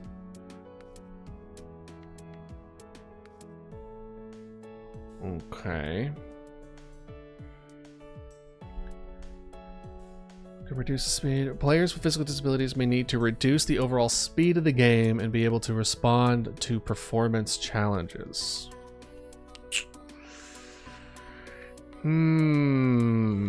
Now we're starting to get into more core concept changes here, because I did discuss that we'll need to figure out a good time window before it is considered quote unquote too late to send the resources. And it would be frustrating that the reason that you keep on sending resources too late is because of your disability, right?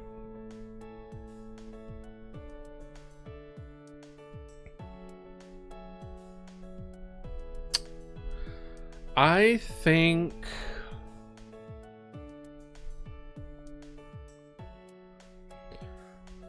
what we could do, we're going to put this as a potential change, but we'll probably end up going with it, is ability to alter or completely remove time restriction for response. So again, we wanted to move forward with the idea that you had a certain amount of time to make a decision. Someone's calling on the phone, their house is being broken into. You have, like, let's say, put an arbitrary 20 seconds. You have 20 seconds to decide if this is a imposter situation or just like a normal situation, right? And that kind of, and if you wait too late and like the bad result happens, you know, that's part of the decision, is that you need to make a decision and you need to make it quickly. So in this case, where you have to reduce the speed of the game, I could also see the need of, you can take your time deciding whether or not it is or is not something to have it. Having that time restriction doesn't prevent the game from being the game that I want to make. It does significantly reduce the pressure, but it still doesn't remove the fact that you still need to make the right decision. It's, instead of a right decision within a time limit, it is a right decision, period. So it's still a puzzle game, you're just not restricted on that. So actually, we're just adding that to, we're going to end up doing that. We're going to add that as like a potential thing where it's like, you can spend as much time trying to figure out if it's real or not. You can spend as much time as you want. Just make the right decision, right? Players with physical disabilities may need to pause the game and queue actions to respond to challenges in the game. Queue actions. Interesting. I don't really know what it means by that. Able to pause. We were planning on doing that anyway, but players with cognitive disabilities may need to reduce the overall speed of the game to allow them to process or respond to challenges in the game. So is that what we were talking about mostly? It was less to do with physical, and more to do with cognitive. I mean, like, it is also has something to do with physical, but I don't know. I guess it's whether or not it's like, if it's a 20-minute decision and it takes you 15 seconds on average to come up with an answer, and then it takes you 6 seconds to move the cursor to the appropriate location, then that feels bad. So I'm also fine with increasing / turning it off completely. Players may prefer to reduce the speed of the game to be able to respond to performance challenges. Makes sense. Players may prefer to increase the time available for timed events. That's exactly what we did.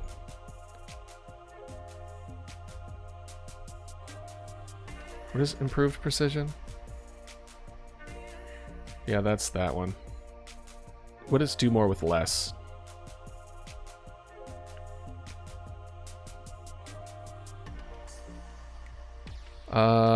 Let's see here. Players with upper limb disabilities may need to map several actions to a single action to be able to perform actions in a sequence. Oh, so like, what do they call it? In Final Fantasy XIV, I did it with crafting, where you made a button and then you gave it, like up to 15 lines of code. I want to say 15 actions in one button that allowed you to just kind of do it. I think non-crafters also utilized it for proper timing for certain skill combos.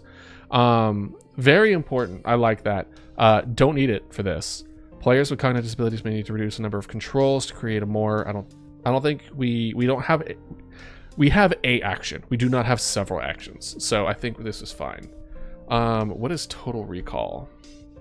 Players cannot retain or recall what to do in a game or how to use interfaces. Interesting. Players may need to review current objectives and continue progressing in the game.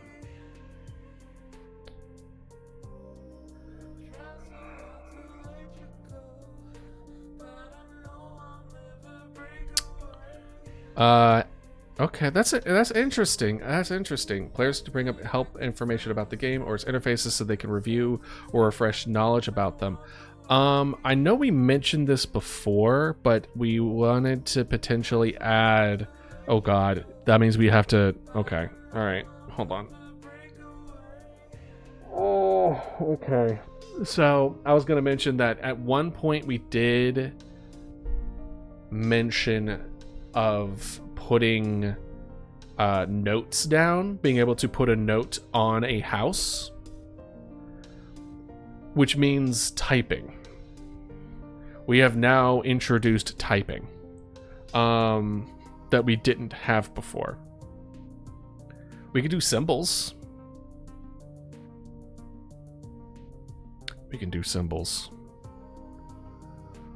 Maybe it's a long press? Or maybe right button. So now there's two buttons instead of one button. That's double the amount of buttons. Holy shit. Able.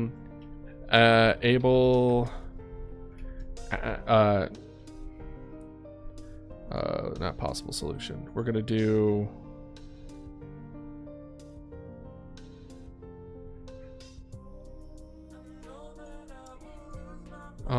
Able to add markers to locations to help keep track of what has happened and the potential for spread. And then what we're going to put in the potential changes is ability to add text to add notes to locations to keep track of context clues. Because we talked about the hardest version of these things are something is wrong regarding the context of the thing. And we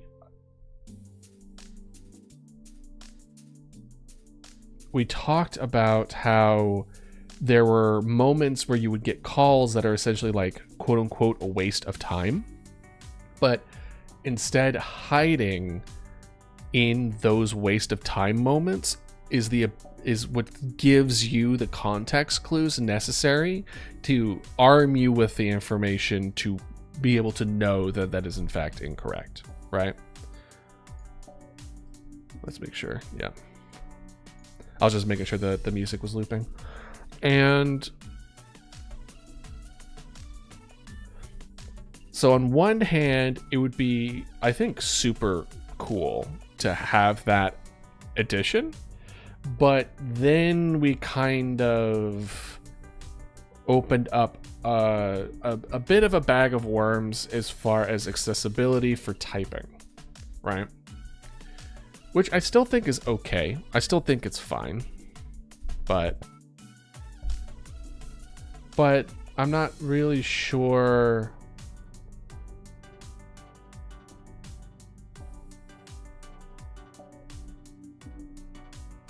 Yeah, I don't know.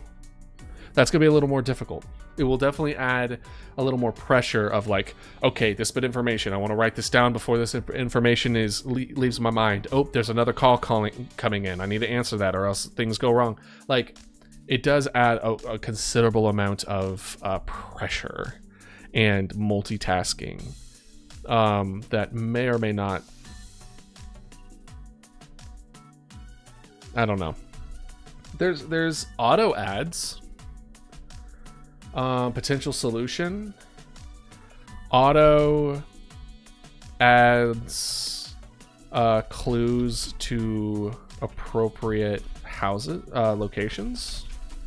So maybe that could be an accessibility where it's like instead of typing it all and you keeping track of it all, the game, once you come across that information, it will auto put that information at that location for you. And that would accommodate for both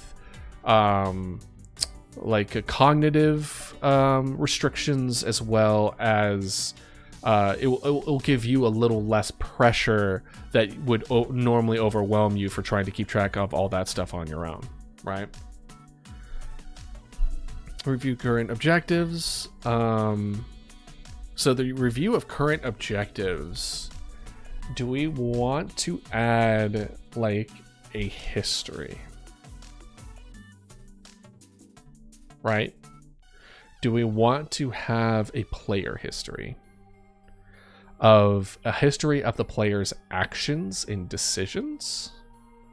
And then the player have the ability to access that history of decisions to then utilize that as a way to help track things forward. We'll put that as a potential. Add ability to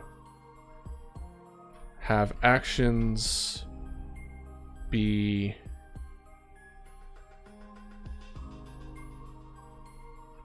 have a history of past actions and players to be able to access that to see if they missed anything. That's an interesting ad. That's a maybe. That's a maybe. Players may need to review completed objectives from previous play sessions to orient themselves to their current objectives. That's a really good point. That's a really good point. Because I plan to have persistence on, right? I plan on having persistence saves. So if the game crashes, or they had to leave or they have to quit or whatever, they can come back and they're right where they were. But it may be like a good amount later where you're like, I haven't kept track with any of this.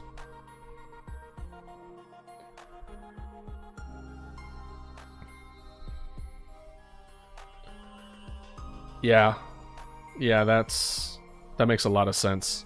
I'm still gonna leave it a potential for now, but a good amount of these potentials are probably going to be like, probably yes. It's just it's not as simple as like definitely why the fuck would I not, and instead of like we have to figure it out. Players may need to review the controls for the game.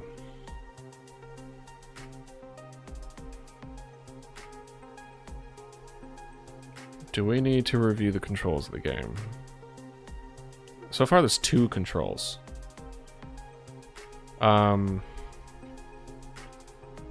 Ability to see current control map.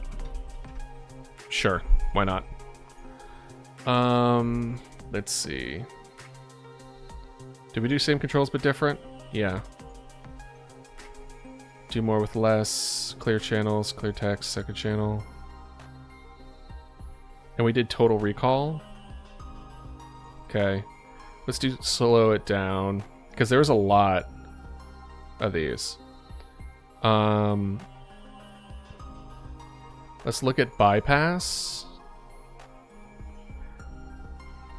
This is a lot deeper than I thought it was going to be, not going to lie. Players with physical abilities may need to... Okay. The player can bypass part of the game so they can continue progress. I think this is similar to the whole skip puzzle thing. Players cannot successfully engage with a part of the game even after all possible adjustments have been made. No.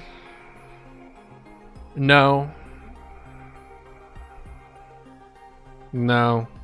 I don't think there's anything in this game that has something similar.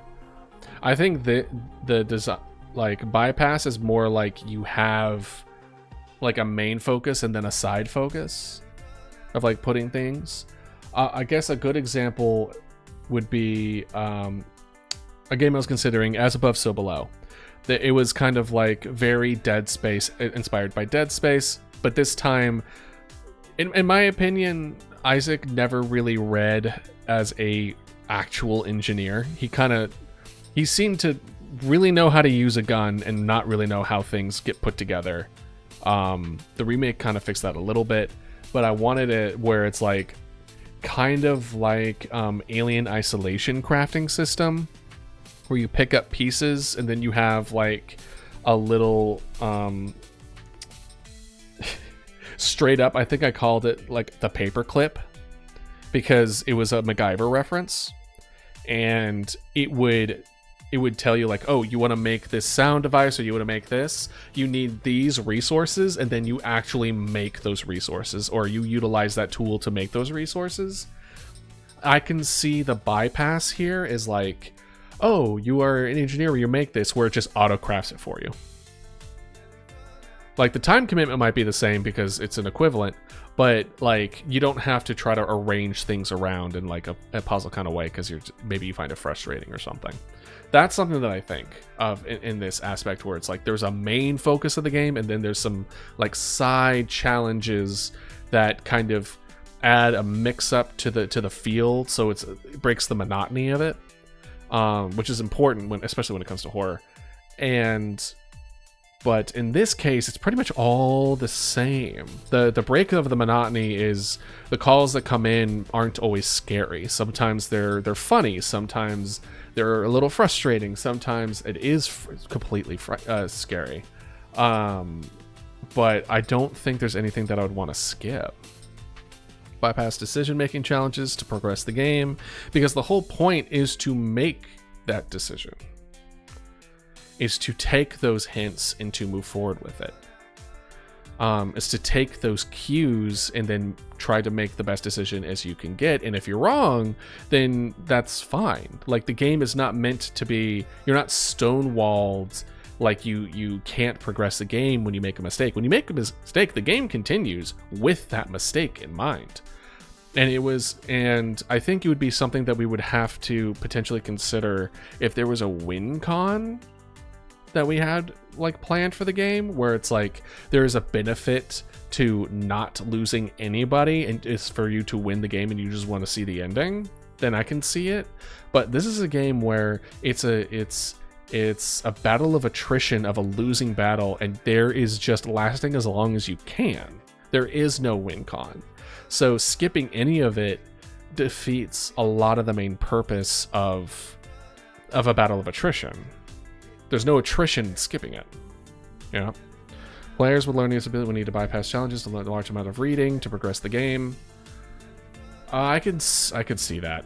There's been a couple times where the game just gives you just this block of text, and it's like, I ain't reading all that. It's like, I'm 4 hours in this game. I ain't reading all that. And I absolutely refuse.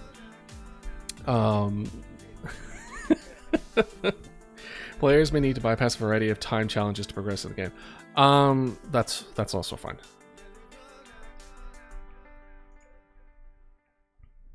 Well, what? That's moderation in all things. What's going on? Am I still connected to y'all? No, I still am. Okay, we're good. Play alongside. Go back. Can I go back to the list? What happened? Okay. Research services? Oh.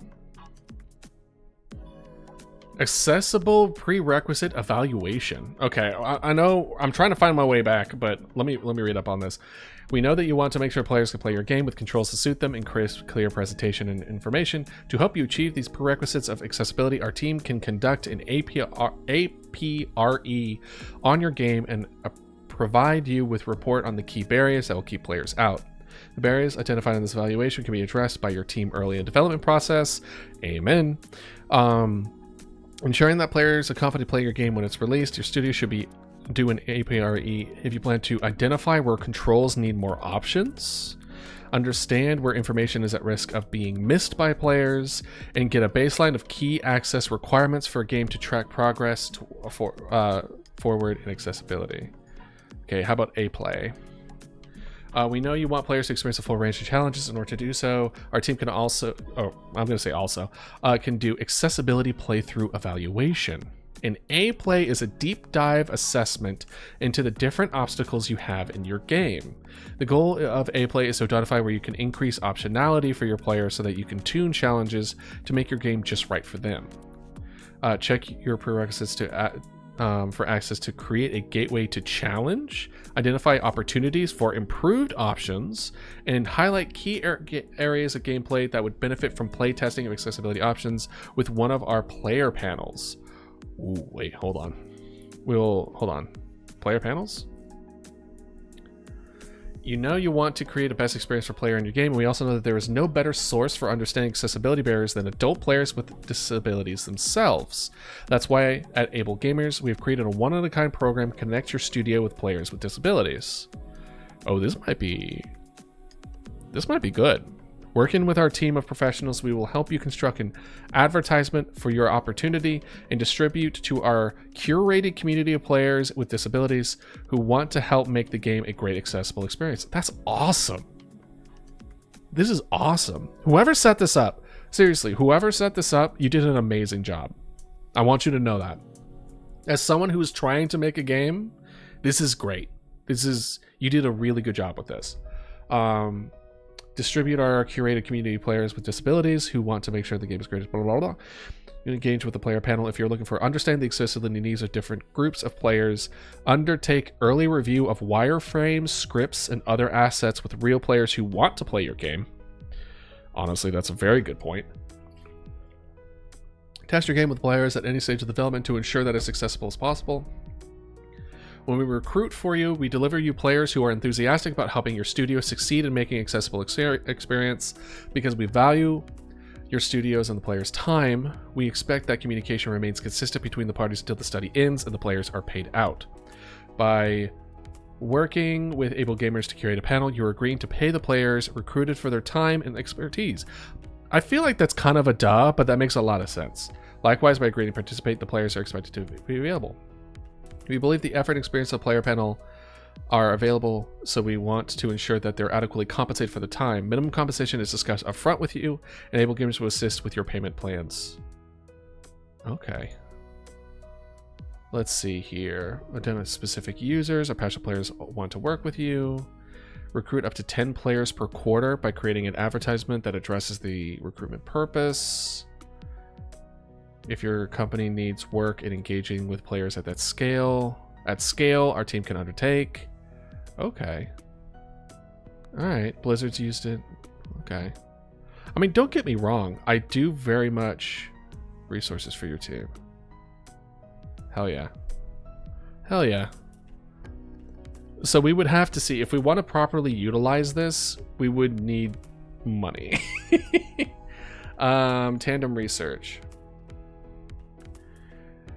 When organizing a research session with participants who have disabilities, there are several considerations to keep in mind. Designer, developers, strategists, and writers can gain valuable insights into the needs of people with disabilities by involving them in your research activities. We offer 3 types of user experience research: pre-research, tandem research, and direct user feedback. Collaborate with your staff. Time to review and edit research materials. I'd like to give you feedback and consultation on how to best curate materials aimed to understand disabled players. Tandem, sometimes a little support to elevate your team's goals. Okay, and then direct user feedback. Okay. Sensitivity reading. Okay, let's look at this. We know that you want your game to be a welcoming place for diverse community players. We also know that it can be difficult to review storylines, game assets, and even marketing materials for problematic or offensive elements that might alienate people and keep them from joining your community. Enable gamers who are able to skill sensitivity readers to review all these types. Do we want to sensitivity? We want to read scripts for tone, theme, and stereotypes. It might be beneficial to kind of like for stereotypes, because the hidden biases, man, that comes out, especially with this being the first game and it being a little more on the I don't really have the experience of being like, hey, yeah, that kind of mental thinking is bad, idealist. Inspect out-of-game content for design documents to help marketing campaigns to ensure you're accommodating an inclusive message. With the right intentions, not always get representation. Okay. Hell yeah. Hell yeah. All right. Let's go back to APX. What else was in here? Access patterns and then channel. Okay, so let's go back in here. Then we do total recall? No. It was undo, redo. Or this is different. This is new. Players make errors while making progress through the game. Players can confirm or reverse choices they have made in the game or its interfaces so they can revise previous errors in progress in the game. Oh. Now... I wouldn't say now. We have touched on main core things, right? Reload last checkpoint. I didn't realize there was a whole other section down here. Reload decisions, rewind driving gameplay. Let's have to backtrack to a point from where they comfortably progress. Reload last checkpoint. Reset settings to default. Okay. I think reload settings to default is something that we could do. Players may need confirmed decisions that are irrevocable. Irrevocable? Irreparable? Cannot be redone. Do we want that? My gut instinct says no, because the whole point is to learn it, make mistakes, get overwhelmed, and then try again. That's the whole thing, is to get better at it and to be like, oops, I clicked the wrong one, or oops. But what if, okay, what about this? What if, let's put a hypothetical situation in. You have situation A. Actually, let's look at the whole situation. We get a call. We hear what they have to say. We make a decision. We click on the appropriate resources. I also have no idea how we're going to click proper resources, by the way. And first I'm like, I'm just going to click inside the map and then do it that way. And then my brain is just like, Idealist, you're going to have 6 of these things. That map doesn't look like it will hold 6. Are you gonna click and drag down to select the amount?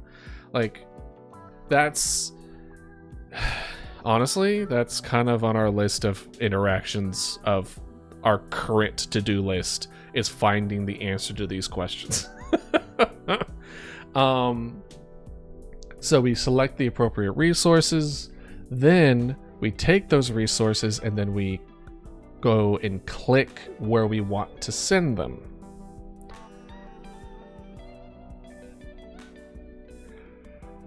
And then you wait for them to arrive, and then the results of your decision happen. Either positive or negative. Now, what I don't want is people being able to be like, oops, you chose wrong. And they're like, I don't like that. I want to do this over again. And then they hit a redo button. They receive the exact same prompt. And then they choose the other option. And they're like, good, I made the right decision. Right? I don't want that. That feels like I've completely defanged the game at that point, where it's just like, I mean, okay.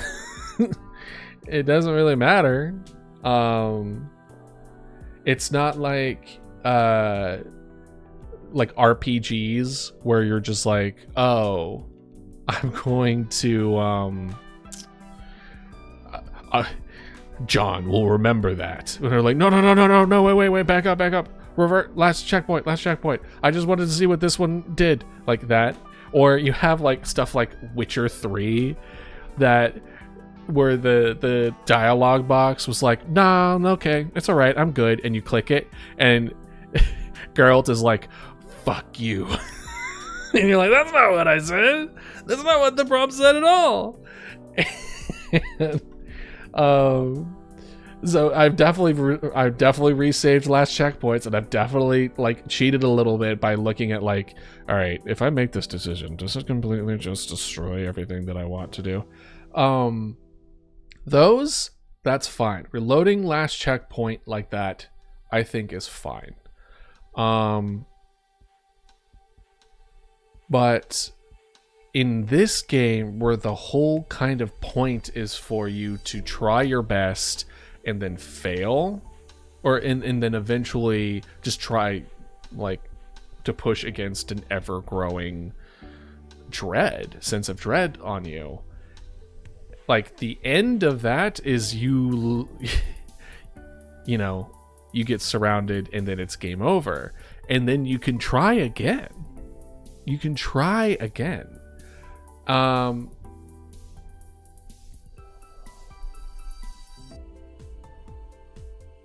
But then you have a couple other things where now we're getting a little more gray, right? So one of them is like, let's say you just started.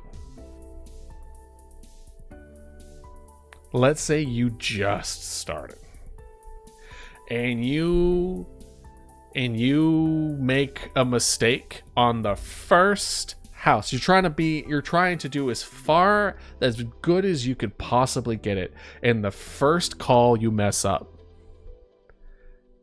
As a player, my brain is just like, bro, I just started. I might as well start over, right? But I need to have that be an option. Ability to restart the current run. That I can see. I can see being like, do you want to restart? Like, it's like, I want to try as hard as I can. Instant mess up. The last thing I want to do is try to go through that whole process of losing when I started really bad. You know what I mean? That would be so frustrating. And at that point, I'd be like, you know what? I'm good. I don't need to play this anymore. But by allowing a restart, you also do give the ability of like, oh, I lost first thing. All right, I'm just going to restart. And then they just keep doing it over and over and over and over again. But I guess that's fine. It's like Binding of Isaac holding R, where you get your first item. And it's like a lot of people just hold R until they get a good item for the first room, and then they just move forward with that. And then there's another potential that kind of crept up, where there's a period of time where you are sending resources to a location,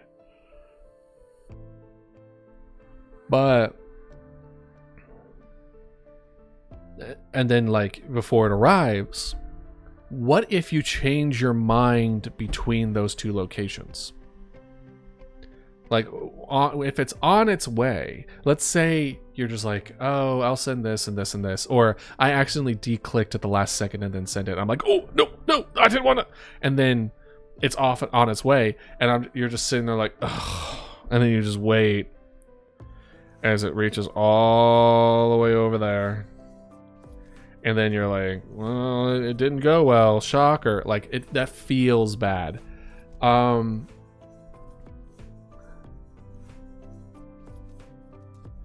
going to put it into potential changes.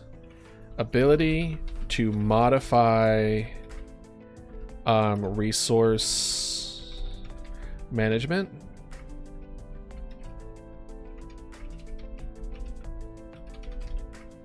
Ability to modify resource management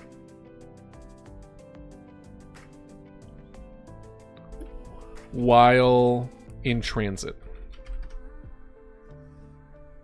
So being able to be like, oh, no, I was like, we're like, let's say a streamer is streaming, right?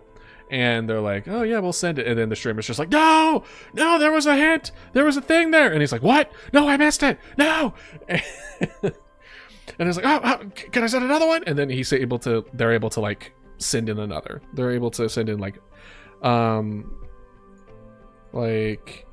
able to send in backup, or send in out/in backup. We can have it be like a backup thing, right? I think that one is more understandable as long as the answer's not given to you yet. I think it's completely okay and understanding to then change your mind in the process. I don't think the quote-unquote final decision is when you send the resources out. It is when the resources get there and then the end result of your actions and decisions happen, then it's too late. So we'll do that. Confirm decisions that are irrevocable. If we have restart current run, I think we should also add ability to load last previous save in case of accidental restart. I think that's also completely fine. Where you're just like, you just click it and then you're like, oh no, I didn't mean to restart. Fuck me. And then you go and you just like, how do I do it? And then you hit like load or something, and then you can see like previous run, etc. And then it's just like, oh, thank God. And then you just load the previous one and you're good to go. I think that's smart. Players with cognitive disabilities may need to confirm actions. Players may need to undo decisions they have made to impact their progress. Players with physical disabilities may need to undo actions they made error due to imprecision. Oh, that's another thing, right? Modify resource management while in transit. What if you accidentally click on the wrong house? Right?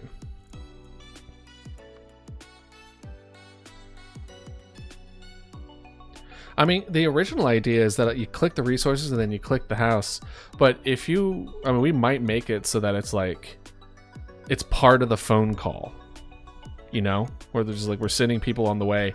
And by sending people on the way, you select the resources accordingly to send on the way. So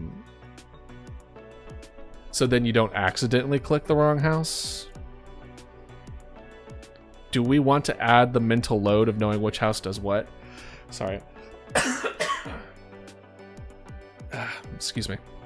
I don't know. Players with physical disabilities may need to undo actions. Players may need to undo actions that have made an error. Yeah. In transit. Able to send backup and alter location decision.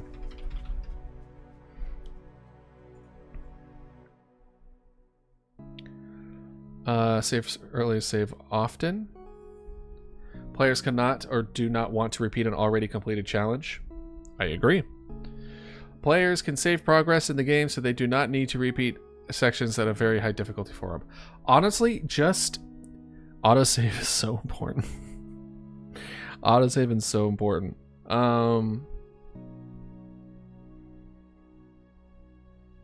But that's the question, right? How far back do you go? I think there is an autosave between every phone call. For every house arrived or location arrived, it autosaves.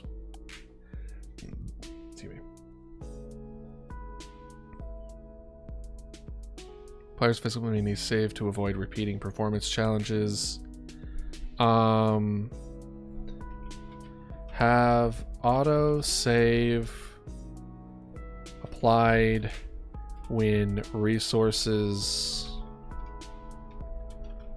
arrive at location. And then now we're going back into like, oh, we need to go to previous saves. I think the previous save thing is I only want applicable for restarting the game. Because if you do more than the previous save or like the current save, then that's a way for people to get around the like, oops, I made the wrong decision, time to make the right decision thing. And I don't want that. I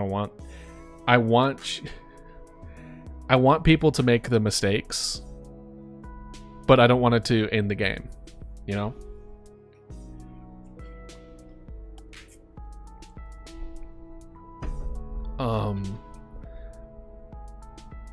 However, only have additional previous save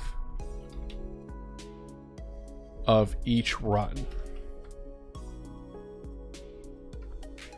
Meaning that if I restart the game, it's considered a new autosave. So then if I go back, it's each run has its own individual save. And that's it.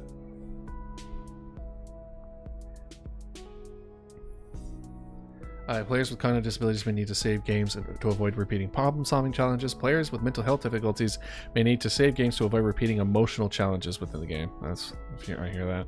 Players may prefer to retain progress often to avoid repeating a variety of challenges. Yeah. Helping hands. Players cannot progress through the challenges presented by the game without assistance from the game itself. We're gonna add Clippy to the game, guys. Players can choose to have the game assist them so they can progress through the challenges presented in the game. Is this the equivalent to God of War with boy keep on like telling you the answers to the puzzles? Players with physical disability need assists for aiming and targeting objects in the game. Players with physical disabilities may need assists for steering and navigating through the game. Need help from the game to solve puzzles. Content may need assists to progress in the game environments. Players may need assists to progress past obstacles. So, do we want the game to help you make those decisions? I guess we did mention what were their names? It was like the imposter hunters or something like that. Some dumb thing. Imposter hunter. I kind of associated them to like SCP, but very much just a bunch of dudes. I described it as a handful of cryptid heads that have studied these imposters before, and I considered adding them. I don't consider them as part of like MVP for the minimum viable product, right? But basically, like they give player a few hints regarding usual behavior. If a player understands and makes correct assumptions, that information would be shared with other NPCs. And then can be sent to successfully defended locations to give player potential places where the imposters retreat to. So it's almost like they help track things down. But I saw that more as like a potential DLC where it's like you now have a fourth resource during this whole thing that will help you to get through it. Granted, in hindsight, I wouldn't want Imposter Hunters to be a DLC because the people who are still playing don't need the help. If anything, Imposter Hunters should be there in the original and then kind of back off as time goes on as you become more, or the player becomes more and more proficient, right? At least when reading the game helping you part, I read the Imposter Hunters being like, hey, have you tried this? Because as far as, well, I mean, let's think about it, right? Let's think about it. How are we going to have the player first interact and learn how these things tick? And not learn, but how these things tick and what to look out for. Because when I think of something similar, I think of like, what was the new Papers, Please? It's like Not My Neighbor or something. What the answer is that their information is wrong, and then you can verify that information, and then if it ends up being wrong or they looked wrong, like it's kind of similar as far as the different levels of difficulty of what is and is not an imposter trying to get into that facility, and that there's visual cues, and then if there's no visual cues, then you check their paperwork, and then if their paperwork looks good, I think you're also supposed to call up to the room, and when you call up to the room, you then, if they pick up, they ask the person in the room, like, hey, are you expecting a guest? And those are, funnily enough, very similar to the way that we're breaking it down as far as like the difficulty where it's instead of visual, it's auditory, versus things not making sense, where it's like we have information that is not lining up, and then you have context. And I never realized how close that was. Maybe we should just play that game. Not in exchange of not making this game, but in the sense of maybe we should play it and then see how it feels.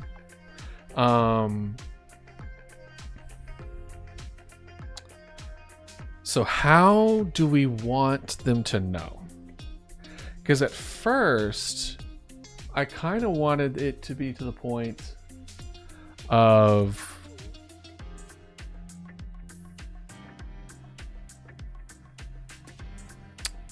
that's what I'm looking for, where you make the mistakes first. Like the crumbs of something wrong start, like you're starting to see things going awry, right? It's, you aren't told what to look out for. What you, excuse me, you're not told what to look out for. What you are, what instead is that you make the mistake. You make the mistake, and then you see the consequences of you making the mistake. And you're like, oh, okay. Let's keep going. And then you keep on, you learn from that mistake, and then you keep moving forward. And I don't know if that's good or not in hindsight. The idea of waiting, or at least having the player make the mistakes and then expecting the player to learn from that. And that not being a frustrating thing, right? Because on one hand, if you go too far in one direction, it's going to be frustrating, where it's like, oh, I'm being punished because you didn't tell me. You didn't tell me that it's like, we need to properly put the rules in, right?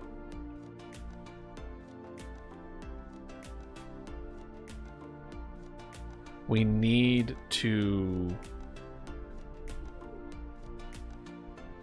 give the rules to the game. Because it's like, okay, I'm going to play a game with you. I'm not going to tell. It's like, okay, I'm going to play a game of telephone.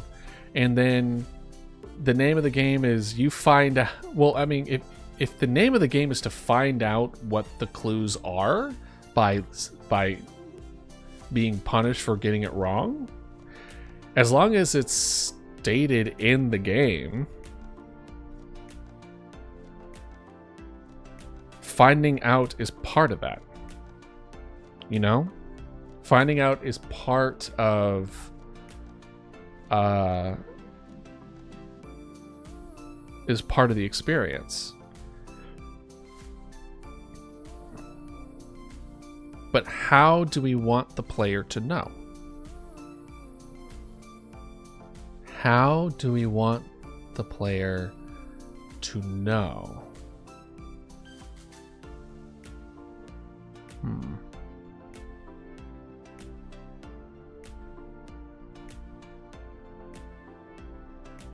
I don't know.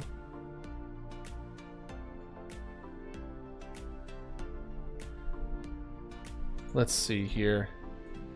How do we want the player to know about how to approach the imposters? Do we want the player to know? How do we want the player to know? And if the player is expected to make mistake, to find out by making mistakes, how do we relay that? Relay that to prevent frustration. Right? If we're just like, okay, you're good to go. Send the appropriate people. And they're just like, okay, and they send the appropriate people, and for the most part, the game, like the parts of the game that I want people to know is how to send resources to houses. That part totally needs to be in there. Like how to play with the interface of the game. I don't want the difficulty being the actual interaction part. Thus, this whole accessibility thing. But the other part where it's like things are starting to go wrong, where there's rules that are not being told, where it's like, I mean, for the most part, it's like, if you think it's violent centric, send police. If you think someone is hurt, send an ambulance. If you think if it's a fire situation or people are inaccessible, send a fire truck. And you just have those 3 rules for the most part. And then you have a situation where you feel like it's a violence, someone breaking in, so you send the police over. I'm sorry, there's something in my throat.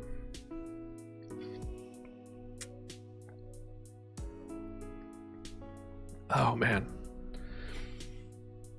You send police over, right? And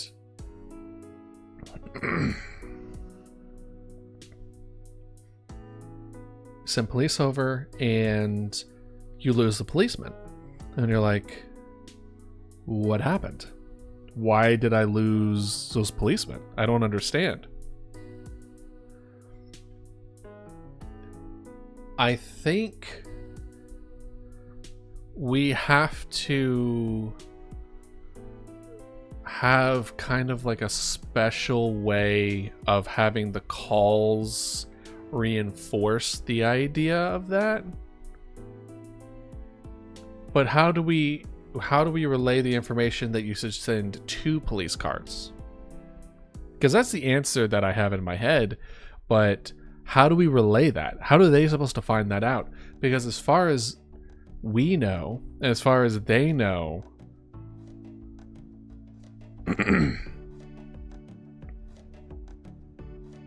we don't know what the answer is, right? We don't know the answer is 2 police cars. It could be one of each. And then you lose it all. And you're like, what the hell? What is this?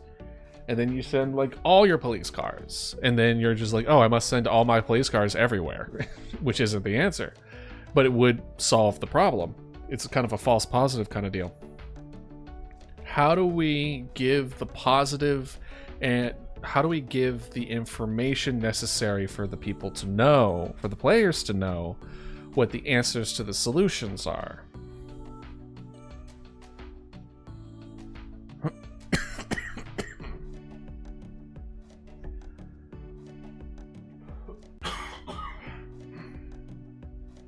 Man, I don't know what is in my throat. I am sorry.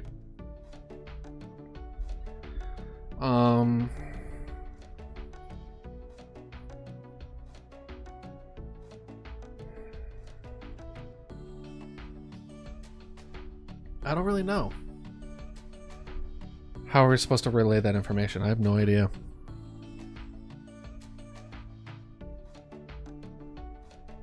But I think it's something we should figure out. We need to find out how we want the player to know the answer to it. Because figuring out the answer of how many resources to send to each house doesn't... like, that's not the problem that needs to be solved. Like, if you come to that conclusion, it's not like, cool, the game's easy now, we're good, we've beaten the game. It's not that. It's very much of, like, you still need to make the right decisions for the calls that are coming in. That's where the main decision making is. The sending the appropriate resources to them shouldn't really be part of the problem.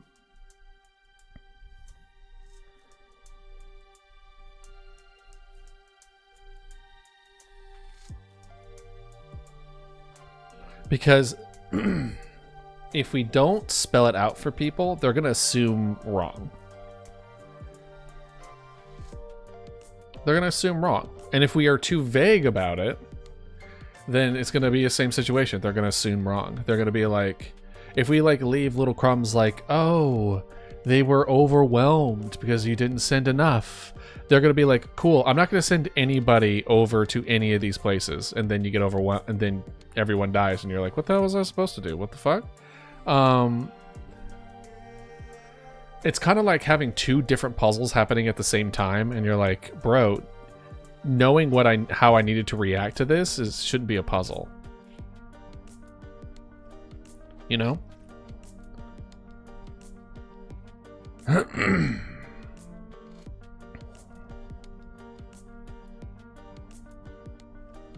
I don't. We could just, because there's two ends of the spectrum. There is not tell the player anything, and then they're just like totally lost, and they're just being like, bro, I don't know what the hell I'm supposed to do, and that doesn't feel good. And then you have the other end, in which there's just a window that pops up that's, everything else is diegetic, but apparently this one isn't, and it's just like, imposters have now invaded your area. You must be able... right? Like, you don't want that either. Where it's just like, you need to send this or this. What we could do... maybe we can kind of like allude it a little differently, right? So like, let's say in the quote-unquote tutorial, so there's like a training video or training exercise that the main character is put through because it's been a while since they've been at their computer, and they just want to make sure that they are reminded, like it's like hey, you didn't forget where everything goes, right? In which that's what the player actually interacts with, and that's the introduction. And it's like, oh, for violence, go send a police car over there, for, you know, blah blah blah for each one. And then what we could do is like for break-ins or unknown potentially violent threats, it's better to be safe than sorry and send 2 police cars. So then they know that that is something that could potentially happen, and if they have a break-in or potentially violent situation, they're like, oh, that is a much more tangible threat. They know that 2 is the answer, right?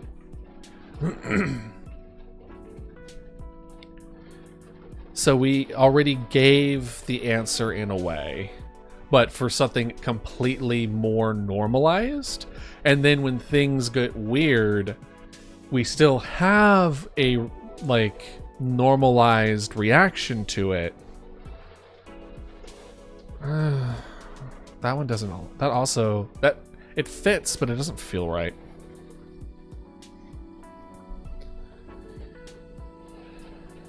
Think about how to relay the information about sending 2 police cars.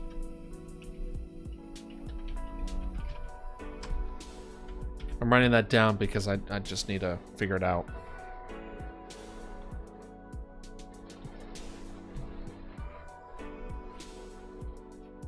It is raining.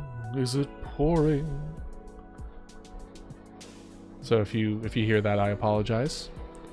I have a skylight above me, so I personally love the sound of rain, so I'm going to be enjoying that for a while. Let us see. Let us see.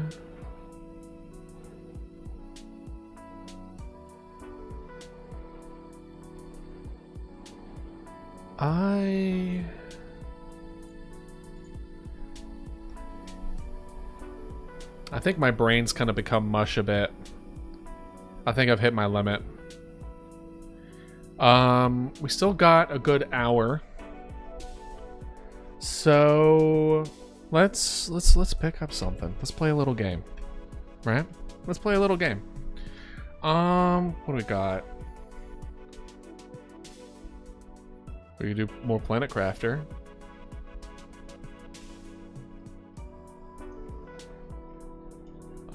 Something that I don't have to think a whole lot. I think is a much more chill. I've been thinking all day today. I don't want to think no more. Let's see. Dredge. Farmer was replaced. Oh god, no. That way too brain heavy. There's Foundry. Oh, I hope you guys know that when Satisfactory 1.0 comes out, I'm gonna be playing that game a lot. I'm gonna be playing that game a lot. I'm sorry, I just am.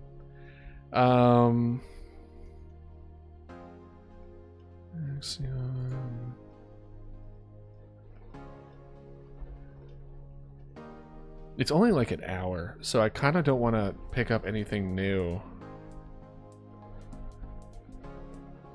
And I'm still very much hoping that I will be feeling up to playing some Elden Ring tomorrow. Pacific Drive, each round of that is a little bit long.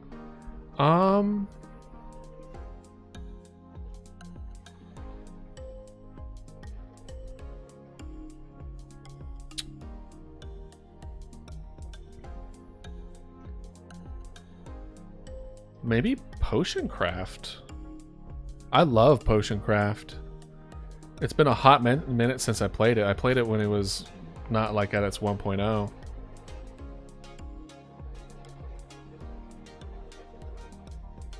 you just want to play Potion Craft for a bit? Planet Crafter is good, but like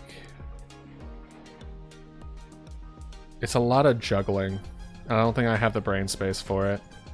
So let's do Potion Craft.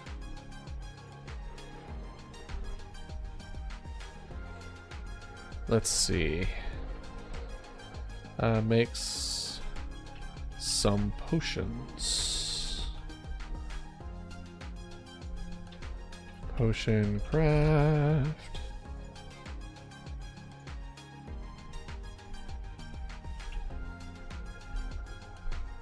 Potion. Okay.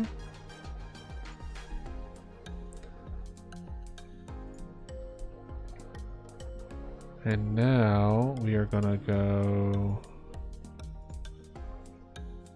Oop. There we go.